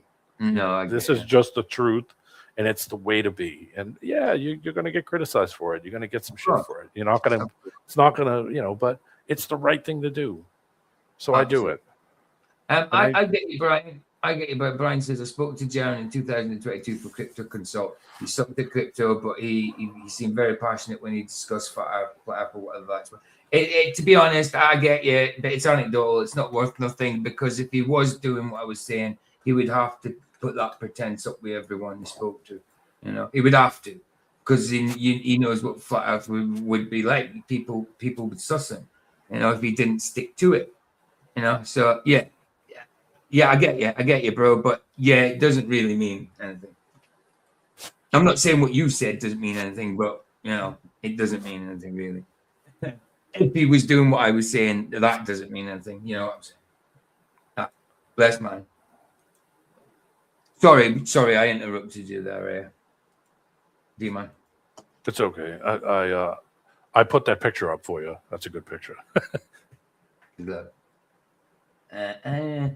Libertarian Jesus. I told you to feed people and not create laws to steal from people to do it.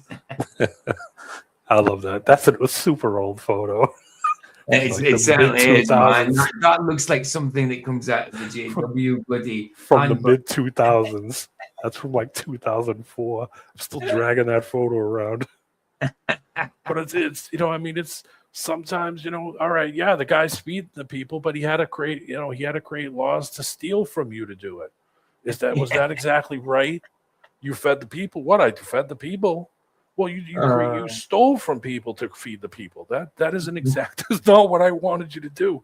So I mean, I look at it as, listen, yeah, you're not going to become a zillionaire by coming on here and talking about FE. It's just not going to happen.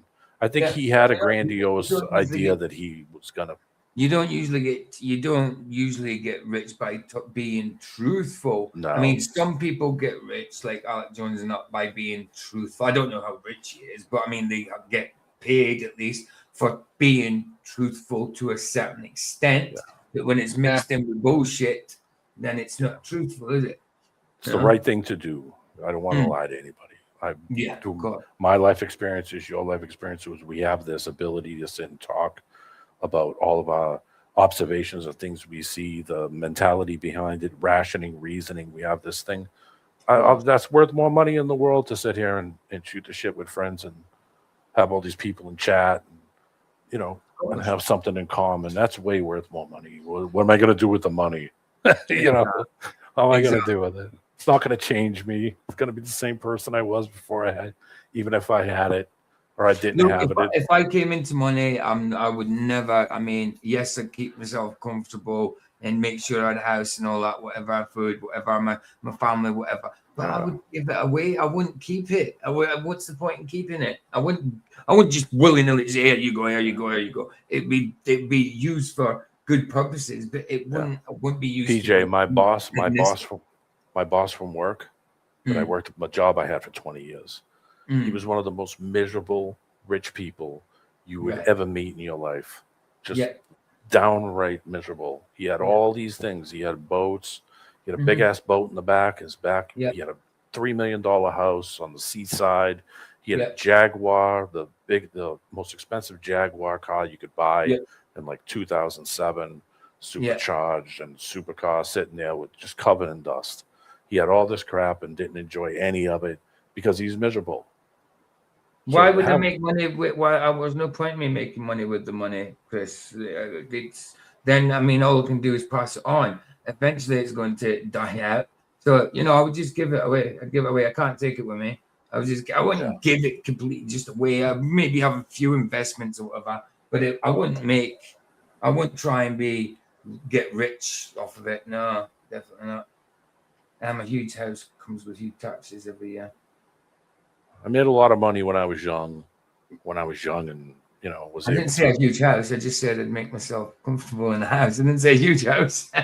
I mean, I had I had some money when I was young, and I had fun with it. I enjoyed it in the period that I could move around and travel, and I was free to do it. And I did good things with it. I tried to do good things with it. I did a lot of bad things with it. I'll admit it. But I learned from doing the bad things and then said, okay, the money doesn't mean squat. It doesn't mean anything. It's not going to make me happy or not happy because I had it. It didn't change anything. I didn't change. It didn't change me. It actually turned me into a little bit of an asshole. Well, and that's the thing about money. The guy you were talking about had all these things, and he was just a moody bastard. And then, it's because all those things didn't fill a God-shaped hole.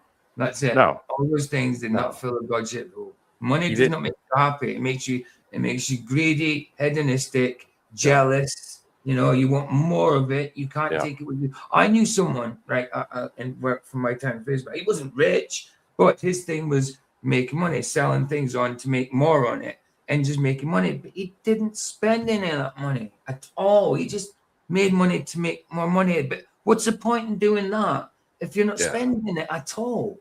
He didn't do it. Was, he wore crappy trainers. He ate crappy shit, but he had money. I knew a guy like that, Robbie, and I met him. When I met him, he said, I talked to him at work all the time, and he said to me, hey, we should go out on lunch one of these days. I said, yeah, sure, call me on the phone. He called me on the phone. He said, listen, I'm going to show you something, but you can't tell anybody. And I said, no, Robbie, whatever. I'm not going to tell anybody.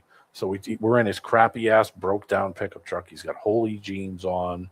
He's got dirty shoes. He just looked like a regular Joe working guy. Yeah, he took me to this place and said, what do you think? It's a giant building on the waterfront. And I'm like, oh, cool. What is this, like a marina? He's like, yeah, and it's mine. Yeah. And if you looked at him, you would have said, nah, you're full of blank. There's no way. But he was the type of guy where he didn't give an outward. He wasn't wearing a 3-piece suit. He wasn't coming to work in a Bentley. He didn't have people, he didn't have a trad wife. He didn't, but he was frugal. So he had some money, but he had toys. He had things he played with, motorcycles and this and that. But he was a good guy. You talk to him, you realize that he's a good person. He's not a scumbag with money. Right. My boss was a scumbag with money. He didn't care about anybody. He didn't, as long as his check came, he didn't care. As long as he was good off, he was okay. So, it's the godly thing to do, to be honest, not to be. That's what I would do with it, Chris. Give it to people. Yeah, that kind of thing. And when I said made myself comfortable, I would say, something like start a business that would just keep me going, but I would never want to be rich. Scripturally it says, it's easier for a rich man, a camel to fit through the eye of a needle than a rich man and the kingdom of God, But if you have money and you help with it, homeless, stuff like that, God's going to like that. It's not being, I think the rich part is about hoarding it to yourself, like being greedy on it. I still wouldn't want to be rich, though. I wouldn't want to have like billions in my account. If I help the homeless, exactly, it'd certainly I'd be comfortable, but it would certainly go to others. Help the homeless, feed a soup kitchen, go out and pick up trash, right? Go and help somebody who's down. Absolutely, 100%. I've handed my last $10 and walked 15 miles to go home in the rain. Yeah. What did Jesus say about bloody money? He says, render to Caesar's what is Caesar's. He didn't give a crap about the money, did he?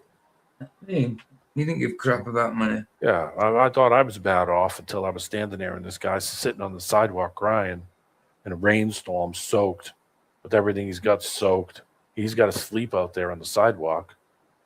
You see somebody like that and you realize real quick how good your life is. You've got a house to go to. That's what you find about people that's been through stuff. They tend to be kind of hearted. Like I've been homeless. I've been through crap. I've been a junkie most of my life. You know what I mean? And people that usually go through stuff tend to be kind of hearted for some reason. People with money that get everything handed to them. Yes, there is exceptions. But in general, they're greedy, they're jealous, they're cantankerous, they're belligerent. It's terrible. It's a terrible thing to be rich. And like scripturally, it says you can't serve God or mammon, God and mammon. You only serve one master, and money becomes your master if that's all you're focused on. and the things that usury. it provides, you know. Usury. It drags you into a different. God's meant to be your provider, not money, you know. Jehovah Jireh, God the provider, isn't it? And yeah, not money. Yes, money buys the stuff, but that's because of what God made. We thank Him for what we frugally get. You know what I mean? Sort of thing. Yeah. Because everything is His. Even, I mean, He wants nothing to do with the corrupt like crap behind money. But even the physical money that is made is bloody His, because it's made out of His physical bloody earth that He made. You know what I mean? I mean, think about it. What do you really look at to the? I mean, what are you going to do? Look at history, His story. His story, right? I mean, what are you going to do? You're going to look to that and base your life on somebody else's. To the winner goes the spoils. That's right. And you're going to base it off of some crap that somebody made up and say, "Oh, well, I already know everything. I looked in a history book." It's going to come to a point where you're not going to be able to figure that out, or if it's real or not real. Where you going to go to give you some kind of peace to say, "I need to sit down and work this out." What are you going to do? Say, "Let me go to the bank"? That ain't going to work out. Those winners you're talking about from history, in general, they're usually rich, aren't they? Kings, things like that, they're usually rich. Jesus told a different story, told a different way, didn't he? I mean, he didn't talk about riches except in heaven, you know? Nothing about riches here on earth. You know, he told a different story, you know? And he's the one telling the truth, but yet these ones, you know, that you know, it's the winners that tell the winners that write history, that tell what goes on, you know? They're not of Christ. Let me ask you something, PJ. What's the oldest religious book that you own? It's probably the ordinance book I've got over there.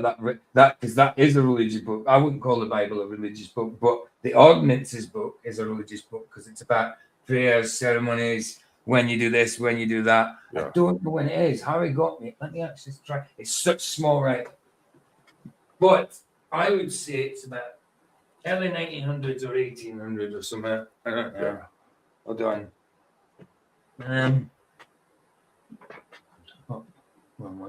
Do you have an email on your YouTube thing? Is there an email there? Okay, I'm gonna send you an email. I'll give you my email.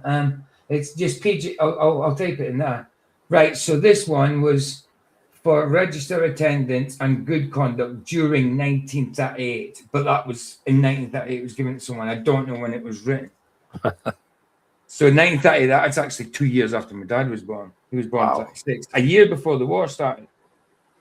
Well, before it kind of officially started in 36, but they started fighting in 39, didn't they? Yeah. I don't know when it was made. 38. That was when they started to bomb England. Late 30s, wasn't it? Yeah, when the 39 when it began. 39 when it truly began. Yeah, 39 to 45 or 46. 45, I think, 6 years. Lancashire. First one was it 2008, 1911? The First World War, 1911? Yeah. 16, maybe? Something like that. I don't know when the hell it was written. Well, I'm going to send you an email. I didn't mean to dive you all over the place. I know you were. It's okay. I would like to know, but no, I haven't. I've obviously in the past owned older books, but I haven't. I've moved around everywhere. I've lost everything. I've chucked out stuff. I've been to prison. I've been to rehabs, stuff like that. Yeah, it's tough keeping between England and Scotland. I've come down with just a bag on my back, stuff like that from streets and stuff, and so I've never actually been able to keep a lot of stuff, you know.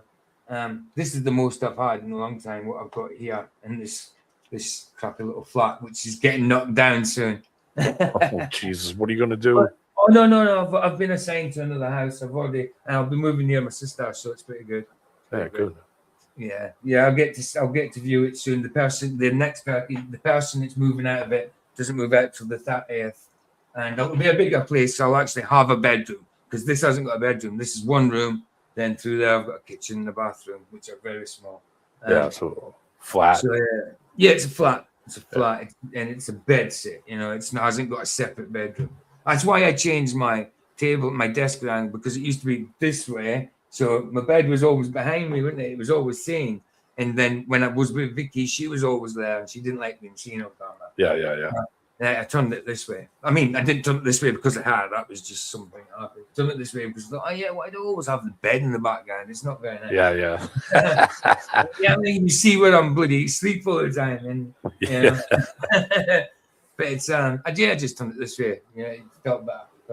I'm gonna send you an email. I'm gonna mail you something. Right, hold on. Yeah, if you got my email address, let me just put it in private chat. Yeah. Everybody knows it. It's I don't mind everybody knowing it. It's I'll have to get a pen. Yeah, man. It'll come up as a link. You should be able to click it. Surely, I think it should come up with a link. Easy boy 76 at email .com. PGPrettyboy76 at gmail.com. There you go. I think you can click it. Right, turn that down. That it's way too bright.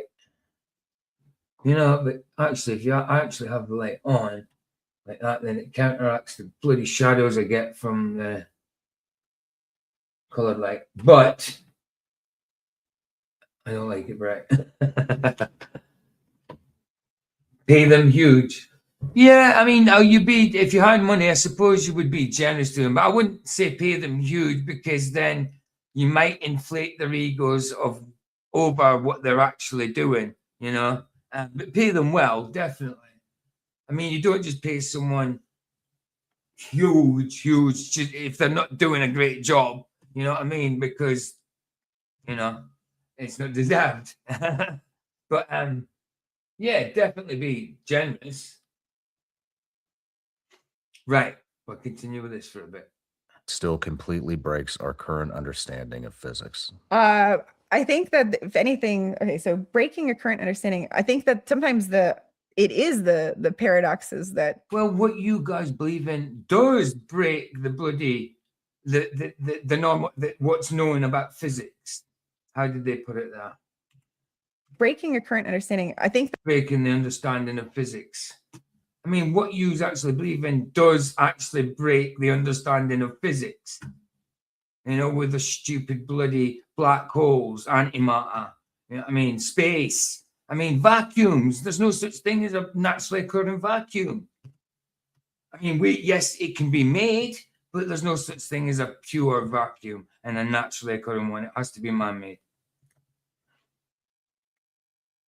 That sometimes it is the paradoxes that show that there are problems in our understanding. So I think that maybe breaking isn't as active word I don't think I want to use. I think that, like, again, I always feel like I don't even understand these stuff well enough. And I think that's one problem when you're in a field that everybody's confused. It's like, how confused are you? Like, when I say I'm confused, does that mean I'm actually confused? Or are you like, you don't understand your own stuff well enough, but you laugh at flat earth stuff that you don't understand at all? Here's the thing about it. Sometimes I notice that people do that a lot. They don't even understand what they're disagreeing with. Right. So they're like, oh, well, I don't agree with you. Well, okay, well, explain it to me. Well, I don't know.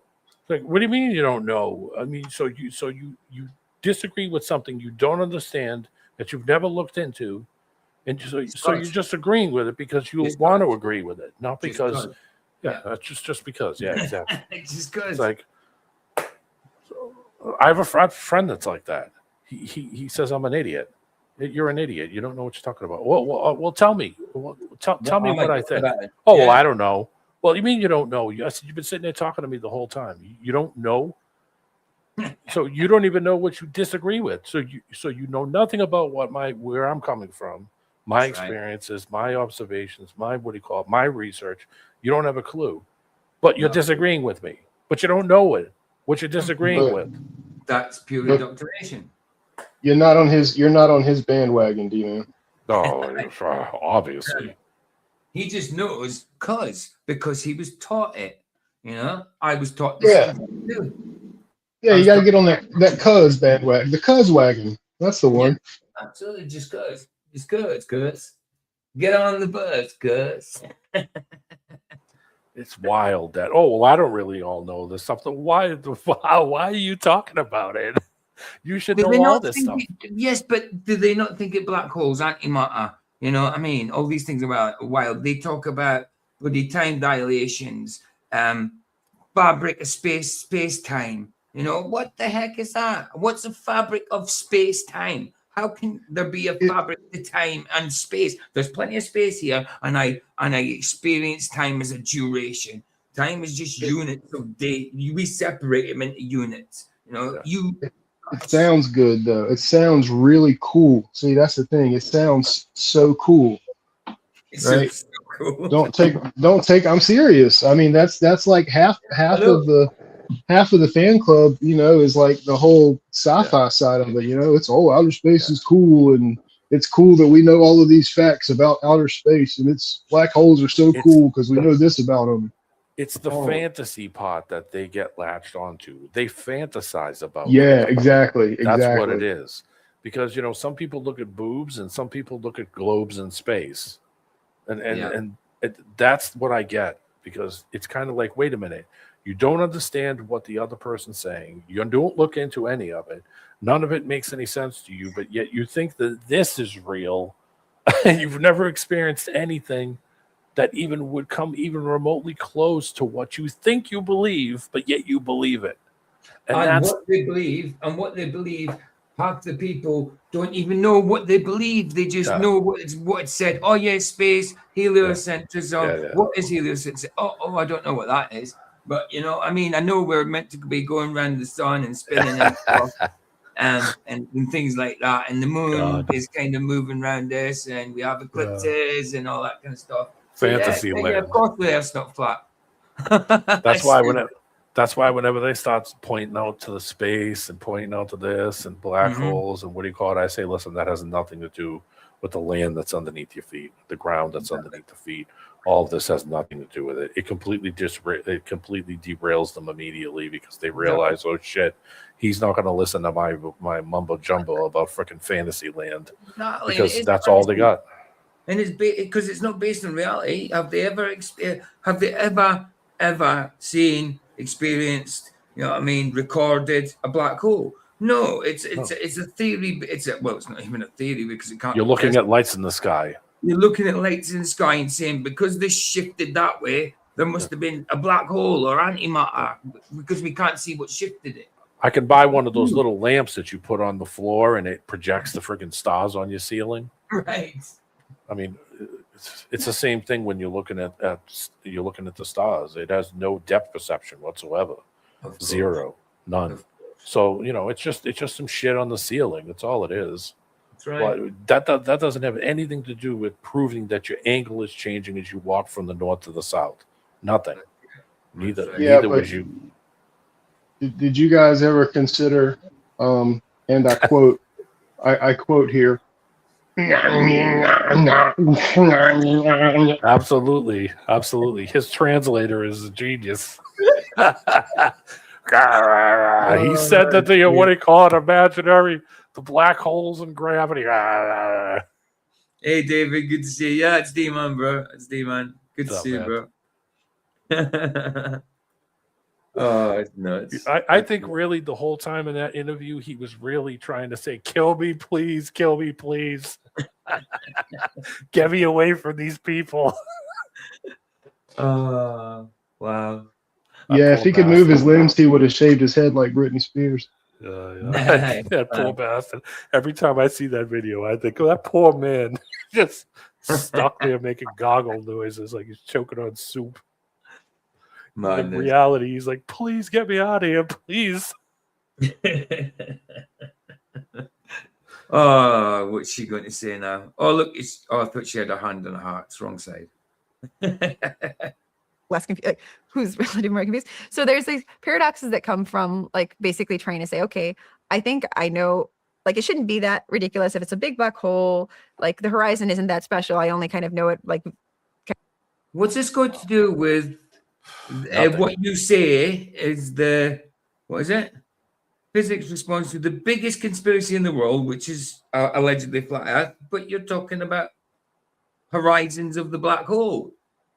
What's that got to do with flat Earth? How is this disproving flat Earth? Because you can't even prove black hole. What she should be saying is, okay, the space doesn't prove what's below our feet. So let's use those things that we see every day, the clouds, the sky, the ground. How far can we see with the human eye? What the shape of the eye is? How do we see in our vision? She's not doing any of that. She went right to fucking space. Excuse my language. Exactly. Right to space, right to fantasy land immediately. You know why? Because she's never ever done any research on the ground on why you get horizons, on mirror imaging, why you're seeing things way too far away, that you're always vertical no matter where you go. There's no tilt and adjust and angle when you're driving, flying, boating, doesn't matter. You know, I would spank this chick in a debate. Anybody here would. Okay, because you know that she's just going to repeat all this crap that she's been pushed, or they pushed her out to say this shit. But did he start off by saying, like, what are the evidences for the globe? What are the proofs of the globe that would contradict or? Yeah, well, what would prove it's not round? What would prove it's not a globe? Right, exactly. And so far they haven't said anything about it. They just said space, ha ha ha ha, flat. Yeah. PJ, how's it go? Fruits and nuts and a happy Christmas or some such. Fruits and nuts and a happy Christmas. Who's that? You know what about if what is it? Ifs and buts were if ifs and buts were something, yeah. Yeah, I get it. Yeah, I remember Christmas. Yeah, that's their whole argument here. Everybody has a happy Christmas. That's why I love talking to Sov, because Sov doesn't hold back squat. No, he tells you exactly what's in his mind, and he's able to explain it to you in the most detail that you will find out of almost anybody. He will pull apart every bit of the mentality behind it, how he's thinking, how it would work, how you would see it, how if he can visualize it without even showing it to you, he can just tell you this is how it would look, this is how we would see it. And I love how that's just straight up honest. He would rip this chick apart. He would literally make her cry. He's a good debater when it comes to. He would make her cry because he would get her to the point where she wouldn't believe what the hell she's thinking. She wouldn't be able to. He's asking her a simple question. I would have made it even simpler. I would have said, okay, what things do you see every day that would prove to you, if I didn't tell you this was a globe, that this is a globe? Exactly. Go. If you just landed here, right? Exactly. So Rose says that if you just landed here, you just woke up here one day and you just woke out. You woke up and went outside and looked around, looked at the sky and all that. Why would you think you are automatically on a globe? Because of what you see, what you feel, what you. Nobody's gonna do that to her. No, she's gonna say a lot more stupid crap, I'm sure, about space, and that's just how these people go. It's like, Sov's great. I mean, he's brilliant when it comes to stuff like that. Absolutely. I mean, I don't agree with him on all things and what he believes in that, but yeah, when he absolutely flat earth and that, he's great. And what you say about him, he does say what he's thinking. So, you know, he just comes out with it. He tells the truth, and what he says, he actually believes 100%. And I mean, he can pull little things out. He can pull little tools out. He's got like a whole cabinet that's the size of the wall with every kind of scientific experiment thing, every kind of visual aids, every kind of thing you could imagine, to say, here, I'm going to show you why it's changing, why the pressure's changing, why the thing. Here, I'm going to show you what the temperature does. It pushes the fluid up, pushes the fluid down. Here, I'm going to show you this. And he could just pull this stuff out. It just tears them apart, because then you realize that they don't have anything. They don't have anything. They're just saying shit but they can't even explain what they believe. They can't. It's passed down. It's just a facsimile of a facsimile of a facsimile of a facsimile of a facsimile. I mean, that's all they are. That's all they are. I just don't want to be lied to. That's how I look at it. Listen, and I'm not going to lie to myself about things either. I don't think anybody else should. No, of course not. Just because of how someone's going to think about you. No way am I going to just say, oh, well, you must be stupid because you're fat. I thought, oh, well, actually, I just believe in the God. If I'm stupid, I believe in the God. Difference. Yeah. No, I'm not going to be embarrassed to believe in that. Well, not believing, but saying that I'm a glober. You know, I'm not denying that's kids level stuff, you know, just to do something just to kind of fit in with the crowd, even though you don't really like that band or you don't really like that girl, but you'll just say the shit to her because you want to, whatever. But I mean, it's that kind of mentality that a lot of these people have. It's almost a childlike fantasy land kind of thinking when it comes to this stuff. And I mean, some people just don't want to talk about it at all because they find it, kind of adversarial, kind of, black hat versus white hat. They think that, it creates a lot of tension. But I mean, just having a rational discussion or a thought about it, to think about things that you sometimes might be a little uncomfortable, but some people take it to like crazy levels, where it's. Oh yeah, absolutely. That's true.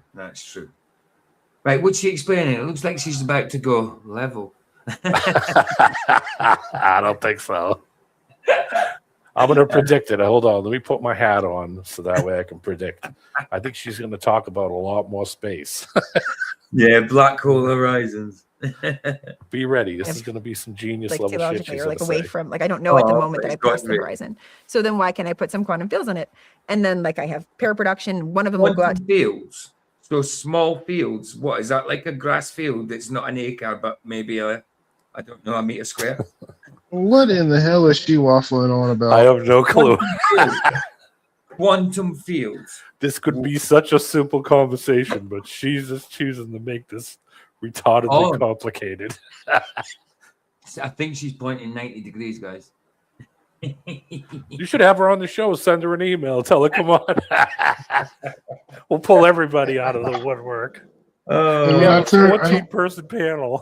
I'd have them both on, man. I'd have them both on, and I've never debated anybody. Not formally, anyway. I've moderated. I've never debated formally. Oh man, I could imagine the videos that we could play. Oh my god, she would leave. She would just leave. And when I turned 17, my dad came to me in the backyard and he said, "Quit running around being a damn dinosaur." Yeah, stepbrothers. So what I'm saying is, don't lose your dinosaur. Dad, you could be dead and dinosaur. Their arms are too short. That's great. That's where she's at, man. That's where she's at. It's the fucking Catalina wine mixer. Great fun. Infinite, the other one's going to go inside, and suddenly you run into these like issues of like, did I evaporate into a thermal system now? Is it not unitary, and all this fun Hawking stuff? So I think the thing one should take away is that there are still, I think, situations where people don't understand all the assumptions they make, where they can just follow one step after the other, think that they're doing something that seems logical or not, and then they realize, oops, together something. She's a bit like an AI when you give it a prompt. Yeah. It just waffles about stuff. She sounds like sciencey, but she actually said not a thing. You know how you meet those guys who are like the comic book geek and they know like every single character and their backstory and the canon and the lore and all the side quests and all the things of the most indiscriminate character. And you can tell by the way they talk about it that they actually live in that world inside of their head, like that's part of their world. Yeah. That's where she's at here, I think. Yeah. That's it. I'm just waiting for her to demonstrate with Star Wars, man. And I have a friend that's that way. You could talk to him about Star Wars, and he could tell you absolutely every single thing that ever happened from the first one to the last one.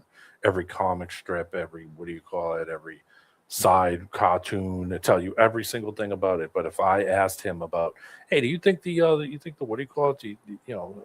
have you ever been horizontal? He would look at you like you had 8 heads. But yet he believes in all this Star Wars shit and knows everything about it, but doesn't know. Does he know that C-3PO's got a silver right leg? Yeah. I mean, it's ridiculous. So yeah, they do live in this fantasy land because this is their fantasy to have these things be real. So it is. I mean, that's the thing. I love sci-fi as well. I think a lot of people do, but we know where the bloody hell it ends and reality starts. Yeah.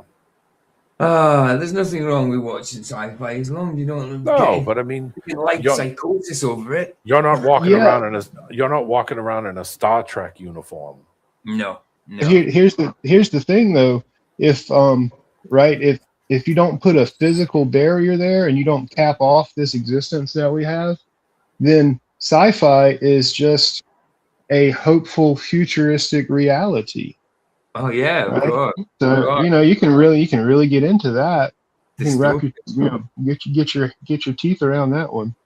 Yeah. Do you think that's dystopian or utopian? Well, I think a lot of times people are just it's escapism.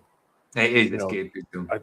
I think that they just don't want to be here, and they think that there's some place that they can go, some other land or some other. Grass is always greener. It's that mentality, and I don't look at it that way. Like, you're here for a reason. You're here for a purpose. You have, you're here for some reason. It wasn't just an accident. Well, and it's ironic too, because if it's so bad here and you want to escape, what makes you think you're going to do better somewhere else? You know? Right. Well, I mean, there's a saying that doing the same thing over and over, expecting different outcomes, is the level of insanity. Yeah, that's the definition of insanity. Oh, yeah. Right. That's true. What makes you think going to somewhere else? You don't even have to go out of this place. You could just go 4 states away and do all the same stupid shit you did 4 states away that you just came from. Right. I mean, if you don't learn from mistakes and make mistakes to learn from them, and you're never, something's going to happen, you're not going to know what to do. I used to work with people like that they couldn't follow 2 instructions in a row. If I told them to do 2 things in a row, they would walk away and the mind would blank and turn around. I would know they were going to turn around and say, okay, can you say that to me again?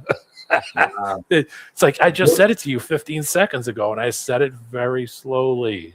Yeah, go to the cabin and pick up the pen. Yes, I mean, and it's funny thing too that I think for the most part we don't really make mistakes or have mistakes to learn from, except for the ones that the manipulative powers that be push us into, right? Yeah.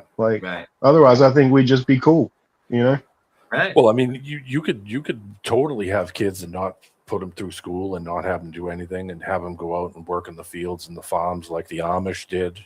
The Amish did it with the kids. As soon as those kids were standing, they were already giving them stuff to do and putting them to work and giving them chores. And those kids were learning things from just doing things in nature.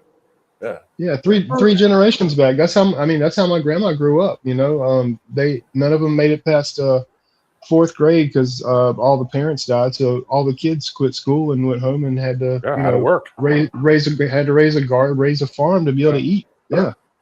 Absolutely. I mean, what's wrong with? I mean, that's discipline. I mean, it's not child labor, it's discipline. I mean, I remember as a kid, like my dad goes in at the weekend after work and all that. And he's done what he's got to do, and he's out digging the garden and stuff like that. And I'm watching through the window. I'm like, well, I want to do that. So you want to do what your dad's doing and learn and stuff like that, and it helps. So that's kind of good discipline. So what is wrong with disciplining your kids that way to not be slaves, but a little bit of chores here and there? There's nothing wrong with that at all.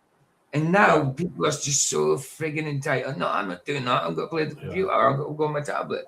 And if you say otherwise, I'm divorcing you and getting you charged. Yeah. Yeah, it's crazy. I mean, you learn from just doing things and watching and seeing, listening. You pick up things. You see how things are done. You see how someone does something. You pick up on it. You like I said, she's never had a discussion with a normal person before. No. So it's not like she's ever listened to the opposite of what she's act.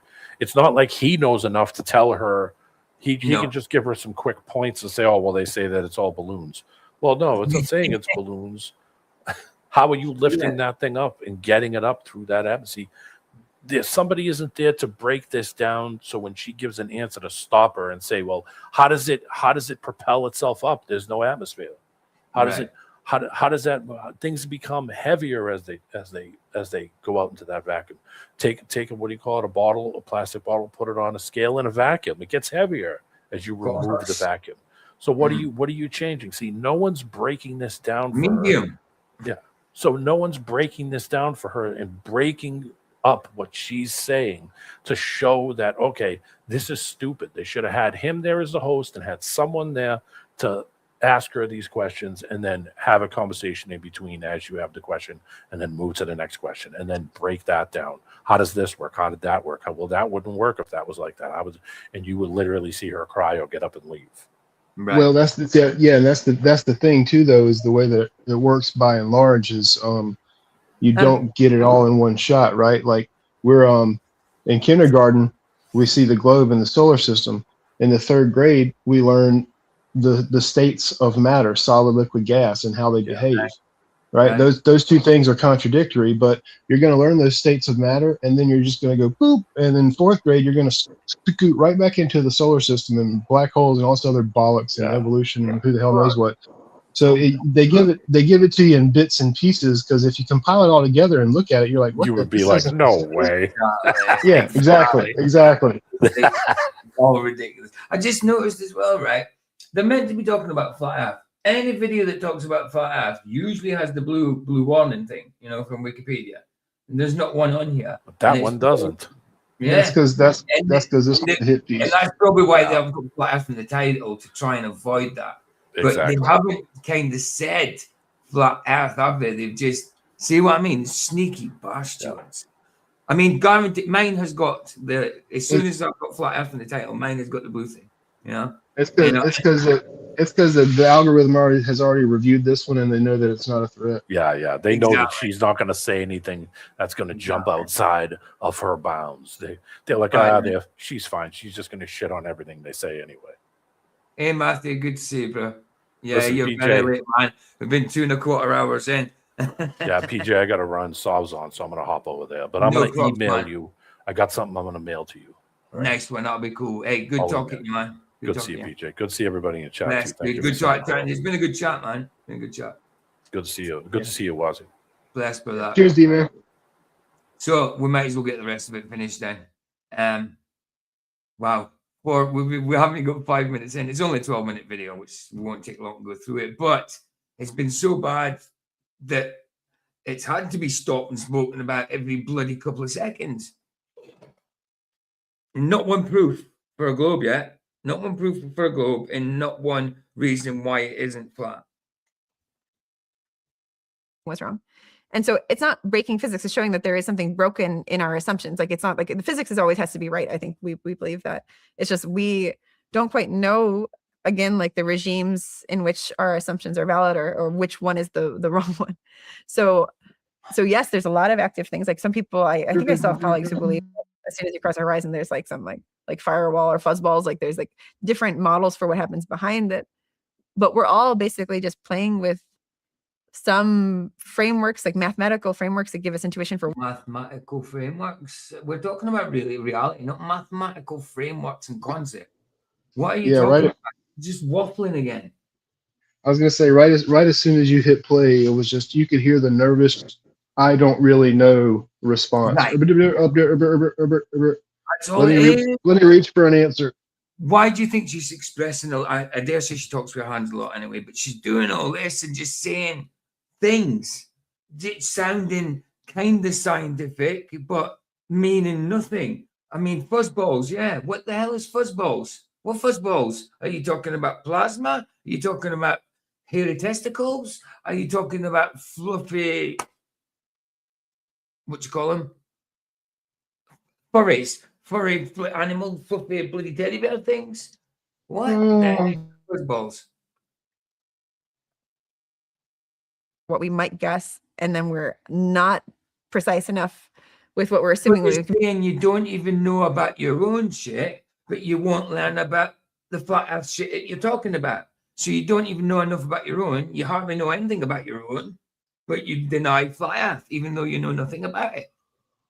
Well, in her defense, it is quite a lot of crazy ass bollocks to try to keep straightened out. That is true. That is very, hey, logical observations. Good to see you, man. Good to see you.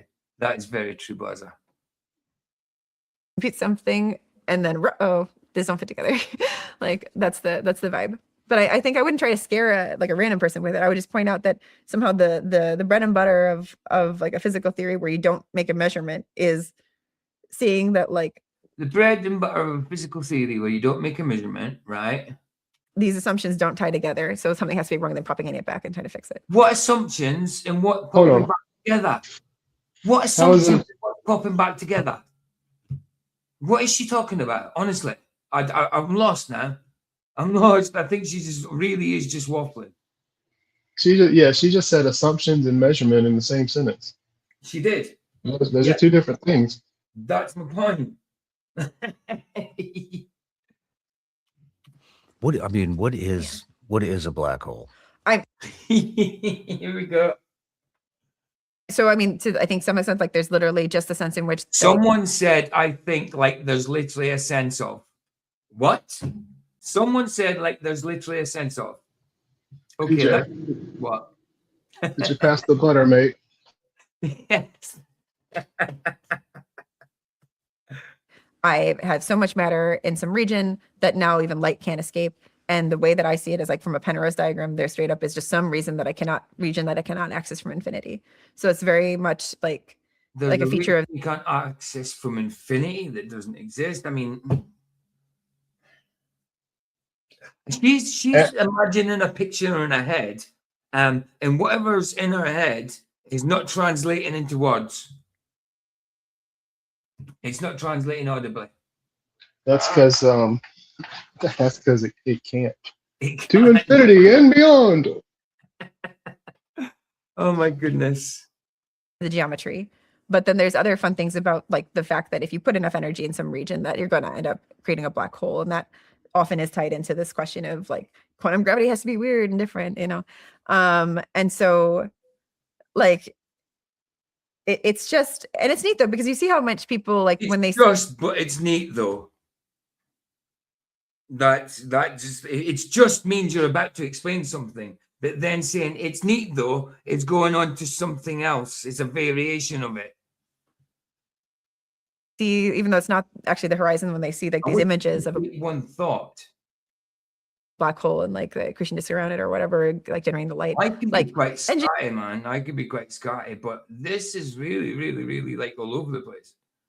This is truly scatterbrained. Wow, this is fickle.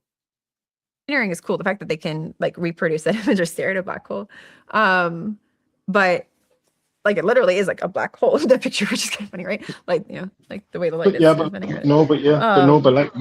I think the fun thing is really just more like like the way a physicist would at first encounter it is like there's a very specific solution to Einstein's equations. So there's a differential equation with a specific solution that then has some weird ass properties of like the causal structure of like where like particles are going to end up. So cool what story, happens bro. if something goes in it? That's the type of question. So basically, I think a lot of hold on, what did he ask? Structure of like where like particles are going to end up. So particles. Yeah. What happens if something goes in it? That's the type of question. So basically, I think a lot of people would believe. See, so he asked the question, and he said she was about to say, so that's the type of question, whatever. But she just got to that's the type of question. So basically, she can't complete a thought or a sentence. Really can't. She wants there was a point, but there's never a point. There was literally nothing conveyed there except for the fact that what she thinks that Einstein was talking about is super cool, even though she doesn't understand any of it. And it's, boy, look at those equations. Yeah. She's completely clueless. She has no idea what any of it really means. I really think she doesn't. She's just remembering things from a textbook or some kind of illustration. Yeah, they should have put her on Blue Origin with the rest of them. Absolutely, man. She would have been good in that. But honestly, she really can't. How can she have any kind? Well, yeah, of course, they're going to be a doctor nowadays. She honestly can't complete a thought, and I sure like I understand the words she's saying 100%, but she's not. Like I say, she's trying to make a point, but never getting to it.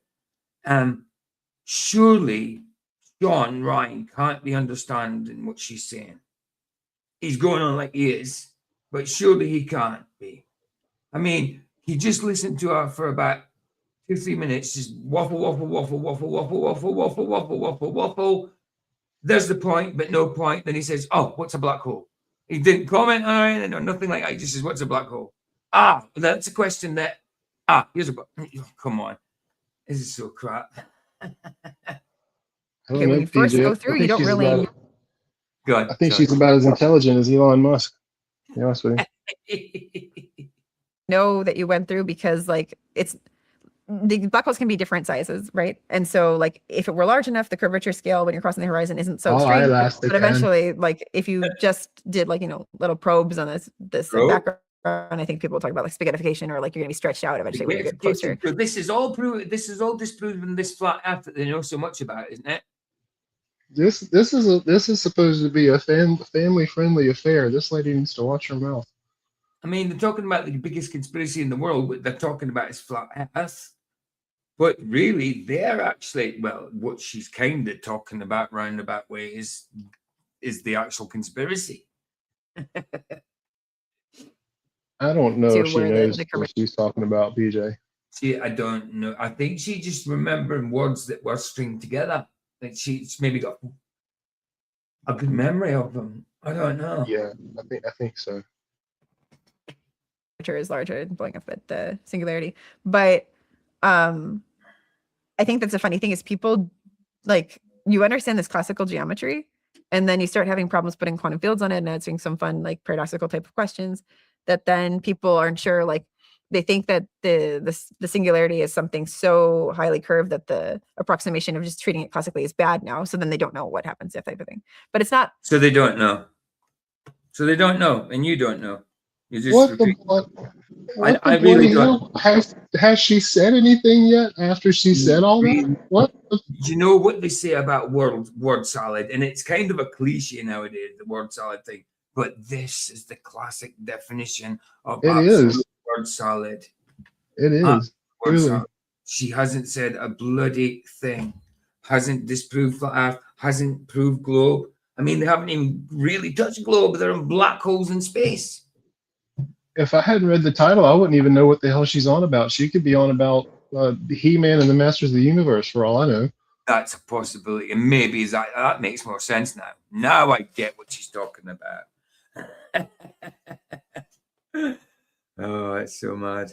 Like, I think it's easy enough to try to say, okay, if I like have some nice numerical simulation and I can just write down this differential equation. A numerical simulation. Okay. Like She's for back how something to a happy Christmas again. That's it. Hey Joe, good to see you, bro.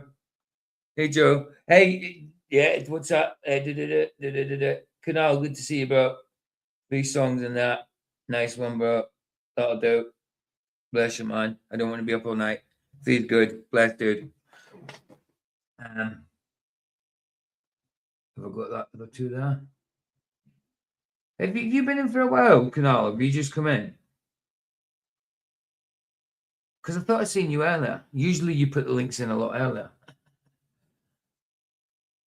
would propagate on a classical like black hole background. By the way, anybody that's over this side that's coming over Rumble when we finish here, it's kind of it, and it is horror night. We've got The Fly from 86, and then we've got Nightmare on Elm Street 2, Freddy's Revenge from 85. So a year apart on these ones. We already did the first one about a year ago when it came to Freddy. So Nightmare on Elm Street. So that's why we're going to start from the first one. Nice one, Canal, bro. I'm sure I've seen you in here earlier, man. You could have something just like going through the horizon for a little bit and probably like going through the horizon. Fine, but it's just like how valid are those? How hard is the numerics, first of all, to do? How can you go through the horizon? A horizon, you never get to the horizon. How can you go through a horizon? You don't. You can't ever get to a horizon, can you? It's an apparent place. It's an apparent position where something meets something. You know what I mean? So how can you? Oh, okay. But how do you apparent and then the numeration of said? I don't know. I'm disinclined to acquiesce your request. It's Barbosa. And the way you set up for a scattering process probably is also hard, but it depends on, like, basically the problem is that sometimes it's the question you're asking ends up being not the right question or things like that type of problems. Yeah. Ends up not being the right question.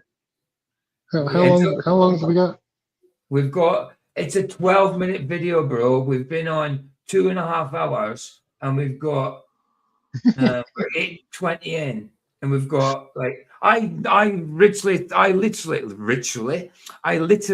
thought we'd be gone in Rumble in an hour. We're 2.5 hours in, and we've got 4 minutes to go. We'll let her go on for a bit. Hopefully, if she doesn't say Right, anything. a little dumber. blether her little heart out for a wee while. Yeah, Let's do that. I was just curious if we wanted to go ahead and just kind of take bets on if she's actually going to say anything of substance that we can understand, even if it's heliocentric. I don't know yet. I really don't. He's got his finger on his chin, like, I get you. He hasn't got a frigging clue what she's talking about. No, he's thinking about what's for dinner. Right. Well, he's married, so he is definitely thinking that. I don't understand how it can swallow light. No, I mean, so I know you just don't understand what she's saying. Yeah, it's so strong. The gravity pull's so strong, even light doesn't escape. Wow, light's affected by a fictional force. wait, but it's basically It's not a force, sorry. like you're writing, like how do I say What that? acts as a force? Mhm. Oh, So Mhm. like you have this metric is telling you like if I have a coordinate system for my space time, and I have then a notion of like the distance between points on it, and like a nice coordinate system is often some notion of like space time. So you can have distance. So time can be associated. You can have distance on time. I mean, I know you can work out things by times and distance and time, but you can't. They can't physically intersect like that. So she literally just said, if I make a chart and I put some numbers on it. Right. That's what she said. And that's pretty much what she said. And she said some stuff about space-time, which again is something else they don't know nothing about because it means nothing. It's a made-up crappy concept. These numbers didn't come from anywhere, nor did the chart. We just made a chart and spaghettied some numbers on it, guys. Right. The same as what the black hole will do, spaghetti at you, like the numbers.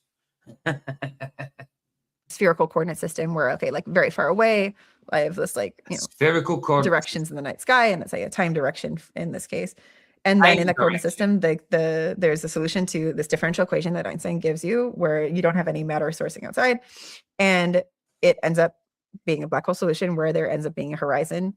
And you can just kind of play around with like, how does like the energy, like redshift or whatever, things like that. It's a fun, it's very much just a math problem. You know what I mean? Like you're playing with a given solution. So it's like kind of like it's harder because it's non-linear, but like when you're doing like multiple moment expansions in E&M or like just like literally like if you give me some charged object, put it here, what's the electric field far away? Or I don't know if they've any fun. I think if I try to make an analogy that you could probably help figure out one. Well, please don't make an analogy. Don't confuse yourself. Please don't make an analogy of what you just said. You don't know what you just said. So how can you make an analogy of that? Please don't try. Please.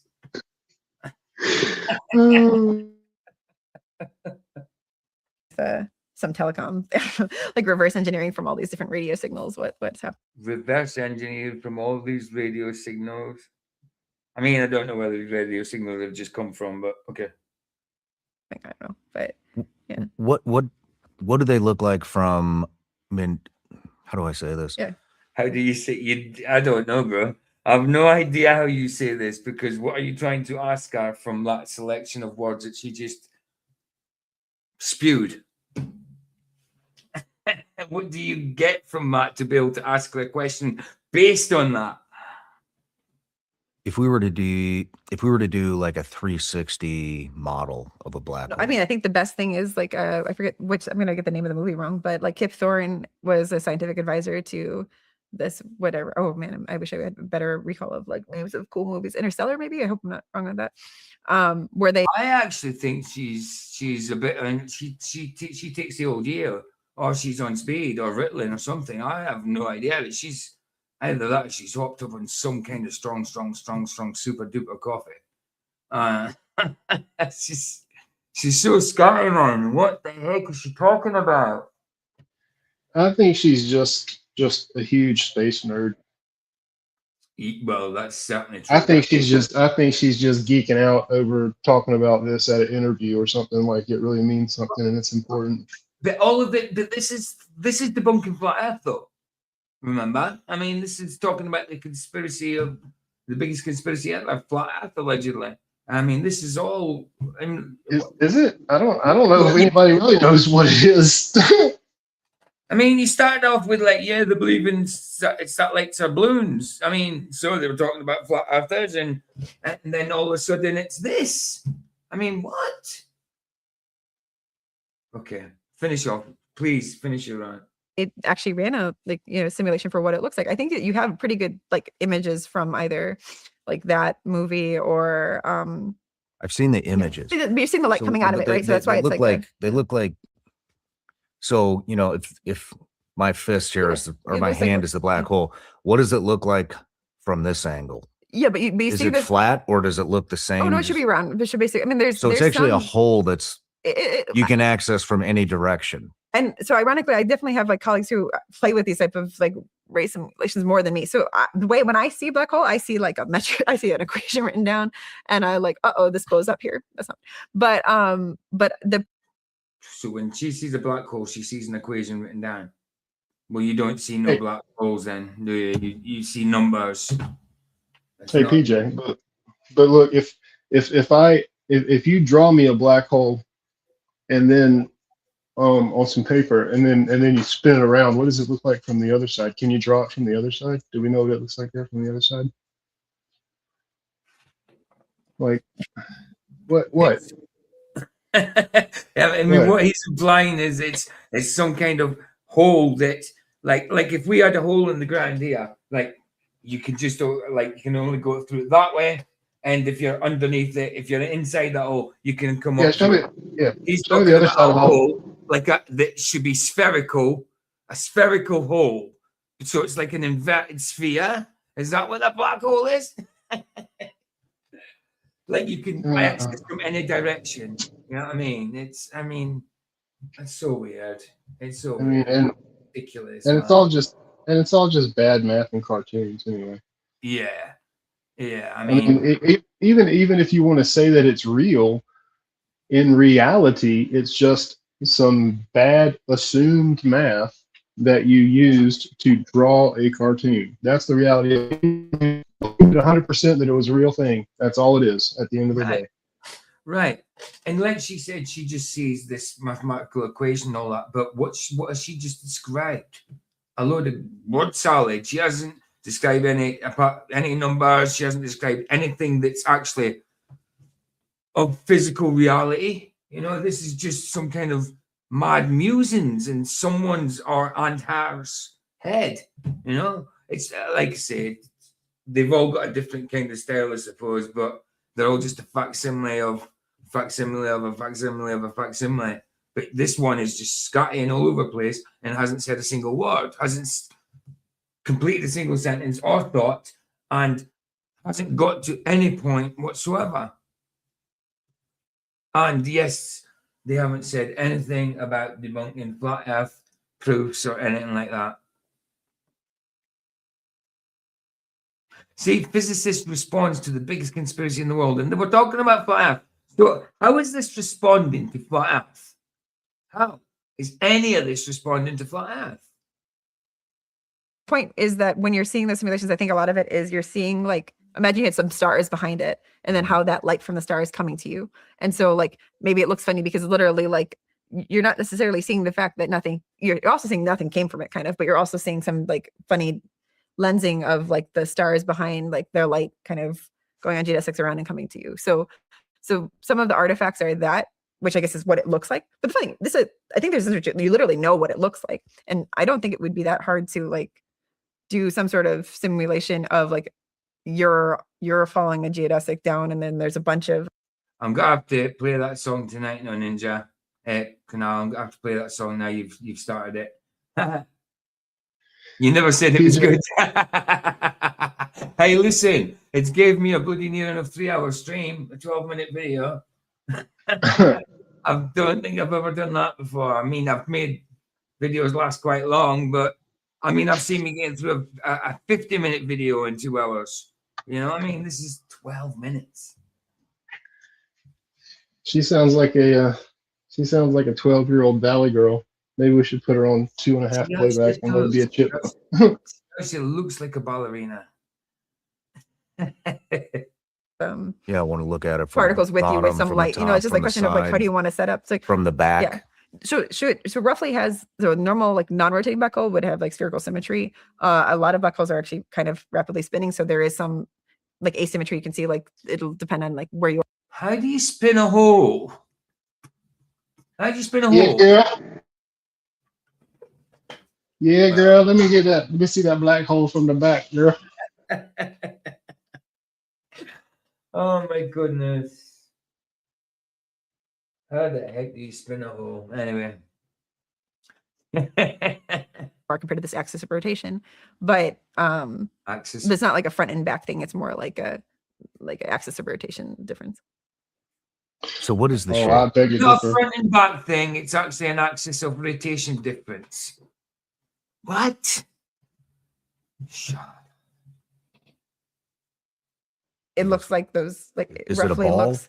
It's like it looks like when those images of the black hole have this kind of funny Well, like when he said about accessing the hole from any direction, I imagined an inverted sphere type thing. But you can't describe a hole as something you can access from any direction, because that's not how holes are, you know. And they're talking like this is bloody fact when they don't even know what a black hole is and they don't even know how to describe it. It sounds like she might think it's a toilet paper tube. Or some numbers. Well, yeah, Distorted. written on the toilet paper tube. Yes, yeah, absolutely. They spin a yarn about black holes. They certainly do. thing. But again, Three-dimensional though. What is it? What does it look Yeah, like? we're so back to you're six. seeing it. It's like How long do you think 37 seconds will last? Let it go. I'll let it go. if a surface of revolution around it, I think is the rough picture. Like the things are symmetric roughly around that. But again, assuming that and I think there's no reason to assume otherwise that the light sources around it are kind of evenly spaced because this thing is A rotating. light So source. there's a around rotational it. symmetry. Hold on. You I'm should going to have to stop. Nope. A light source around the black hole. I thought no light escapes a black hole. What is she talking about? I don't know. So you get a light source for a light source, right? It's been an interesting video so far. For every 2 words she says that are so dumb, it takes about 5 minutes to explain the 2 words that were so dumb. Right. They're spinning on about. Oh, I already read that, but yeah, exactly. I mean, how do you make that thing there? What she's talking about. Can't believe I had to stop it in that 37 seconds, to be honest. No matter where you're watching the I can't believe it. I just. Oh, we did it. Shawn Ryan show from. If you get anything out of this at all, anything. Nope, I didn't. Did you, Ryan? What did you get out of it, bro? Because I think he didn't get anything, and that's why he's saying it like that. If you got anything out of this at all, anything. What was she talking about, really? Please like, comment, and subscribe. What else? And most importantly, share this everywhere you possibly can. And That's why Paul No. gave me it, because he asked nicely. Okay, I see. But no, I will not be sharing this. No, anyway. don't subjugate others to that, Waffle. Do not, please. Dude, what the hell does she? I don't care. McToon could come here right now and tell me exactly what she said, and I'll know he just made it all up. I don't give a crap. She didn't say one little thing that made any sense there. She didn't make a single thought complete. Another sentence, not one sentence was completed. She made no sense. It was Waffle. It was word salad. It was horrible, man. Like I said, if you go into that as a heliocentric person and you want to believe it, I still want to know what the hell she was even trying to say. Not at all. Nothing. I don't think she knew what she was trying to say, to be honest, guys. I really don't. I don't think so. I think there was just these pictures in her head, and then she thought what these words were coming out was representing these pictures in her head, you know? And it certainly wasn't. It wasn't translating that way anyway. And I understood the words she was saying, but stringed together, they made no sense whatsoever, you know? Oh, man. That's so bad. Right, we'll play out with the Harry Mac, and here's the Rumble link, guys, if you want to come over. We've got, we're watching The Fly from 86. We'll watch the 50s one at some point as well. Because they're completely different, but they're based on each other, aren't they? And the Nightmare on Elm Street 2, because we've already done the first one. So no series, no episodes tonight, no Supernatural or Cobra Kai. Probably do so. I'll do that on Tuesday after the boxing. Hopefully I get the right boxing match this week. But yeah, thanks for the stream. Hey, bless J.R. Hartley. It's always a pleasure having you, man. Always a pleasure. Hey, Bats have been on the panel all night. Pleasure having you here, man. And D-Man. You want to see that? Fantastic. Oh, yeah. Right. Cheers to D-Man. Ah, great, man. Great conversation. Great conversation with D-Man now. I mean, usually with D-Man, we can make a stream, a 2-minute video for 2 hours anyway. But with this one, it was actually needed. Actually needed. You know what I mean? It was nuts. Right. While I make a coffee, I'm clicks, and then I'll say goodbye to the. Oh, let me just go back a second. Was that the right boxing match?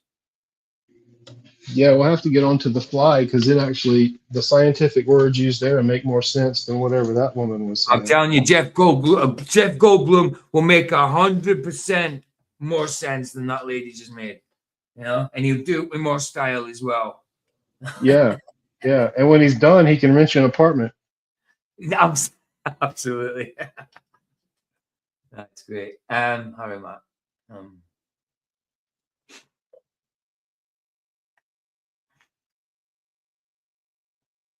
No, he's decent though. He's another one of those actors that I wish would have gotten more roles.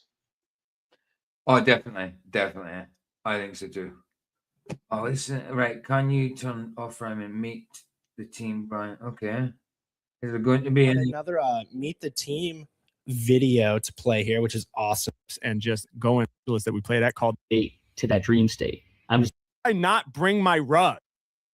It has changed the way we're just in this mode, and then in my brain I can see it. I can hear that. Like, yeah, that's kind of how like that are like laughing. No, he's doing a talkie one on that one. Okay. Okay, let's go popular. Last to do the work. And close my eyes and stop. There. What are we on? There we go. Sweeter than candy 3 years ago. Could I do a freestyle rap for you guys real quick? Can you do a freestyle rap? Yeah. Sure. Okay, dope. I love it. So I'm going to improvise off the top of the dome. So can I get like one creative, challenging word from each of you? Oh, God. Saltwater taffy. Saltwater taffy, yeah. Okay. Razor scooter. Saltwater taffy, razor scooter. Trash can. Trash can. Saltwater taffy, razor scooter, trash can. Y'all ready? Night. Let's get it. Good night, man. Okay. Okay.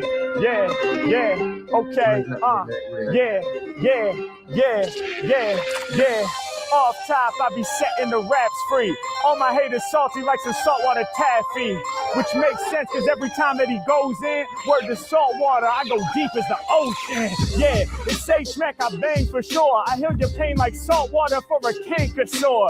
H-Mac off the top, I make them understand me. Word to saltwater taffy, I'm sweet like candy. Mac, I'm all up in it to drop another verse. I knew y'all like hip-hop from the Kanye shirt. It's H-Mac, I stay up in it for these styles, they gon' beggars. They place bets on me like they out in Vegas. Grip up on the mic and then I rock the scene. 777 all up on my slot machine. If they talking about the greatest off top, then they gon' pick me. I'm suited up to do work just like Dickies. H-Mac, I'm on it, my freestyle's major. I'm from LA, I gotta give love to the Lakers. Yeah, Mac all up in it. Y'all know that I'm a freestyle tyrant. I'm a giant, legend like Kobe Bryant. I'm making it happen whenever I'm on it. Y'all know that I'm making them holler. Shout to my homie that's rocking the fur collar. It's H-Mac, I'm in it. Y'all know that I'm major. I'm on a roll like a scooter, but sharper than a razor. Yeah, H-Mac, man, I'm calling it out. Other MCs only take the faultiest route. Getting it done. Every time I spit, I don't have to act true, cause I really kick it heavy, something like your black boots. H-Mac, I'm in it, I'm out to win it. I step up to the podium, I never been timid. I do this for all people, not only the rap fans. Other artists, I'ma throw them in the trash can. Yeah, they understand that this man's ill. These garbage artists, they be rotting in the landfill. My freestyles, they be vital. How are these artists garbage, but they flows are recycled? That don't even make sense. Y'all know I'm causing panic. Throw them in the compost, I'm organic. I'm nice with the composition. All in this game, I hold stock. I'm the flow boss. I steady shine like a gold watch. Yeah, representing with the rap crew. My brain permanent like your tattoos. Every time I'm spitting, I'm facing up to the challenge. In the game of hip hop, I'm forming a new balance. Let's go. Hey, much love. Thank you. There we go. Much love. Appreciate you guys. Boom. Y'all know what it is. The Odyssey tour is officially in full effect. I know I'm in my studio recording this, but by the time you see it, we will be on the road rocking some of the most interactive, improvised hip hop shows. Nice one, Murray Hack. All right, gadgets. The link for Rumble's already there. OC is over there. I will play it in with two of Canal's songs. Did he give me 3? Yeah, give me 3. I might play one in the middle. I don't know. Might play the 3. Don't know. We'll see. Definitely play 2. Let's do that now. So, guys, if you're not joining us on Rumble, thanks for being here with us. Thanks to the panel. Thanks to Barza. Thanks to D-Man. And thanks for everybody that came in the YouTube chat. And I will see you guys. I won't be on tomorrow. It's Monday. Unless I decide different, but just say no for now. I will see you on Tuesday, either Tuesday afternoon and Tuesday night or Tuesday night. Definitely. We've got anything on this week? Hold on. Tuesday? No, I might be on Tuesday afternoon, actually. I don't think I've got any work so far or anything this week. No, we haven't. There's nothing booked in anyway by Harry yet, so nothing so far. So yeah, so far Tuesday I'll be on the afternoon and nighttime. But if that changes, it'll definitely be nighttime. Anyway, shut up, PJ. Stop waffling like that lady. Is she a lady? She a lady? No, she's not. Lady. No, she's not. No, she's willfully ignorant, so she's not a lady. She's not a lady. She's just a denier. And she's very fickle.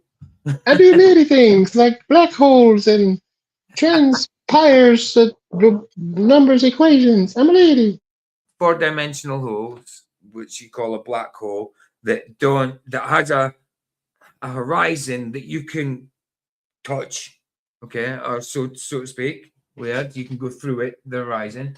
Well, to me, that's not what a horizon is. No, it's something you can never reach. You know, weird. Anyway, let's go over that. Nice one, guys, for being here. I will see you on Tuesday. See you other guys, the rest of you guys on Rumble. There's a link there, guys. Bless you. And I said guys about 1 million times in that sentence or paragraph.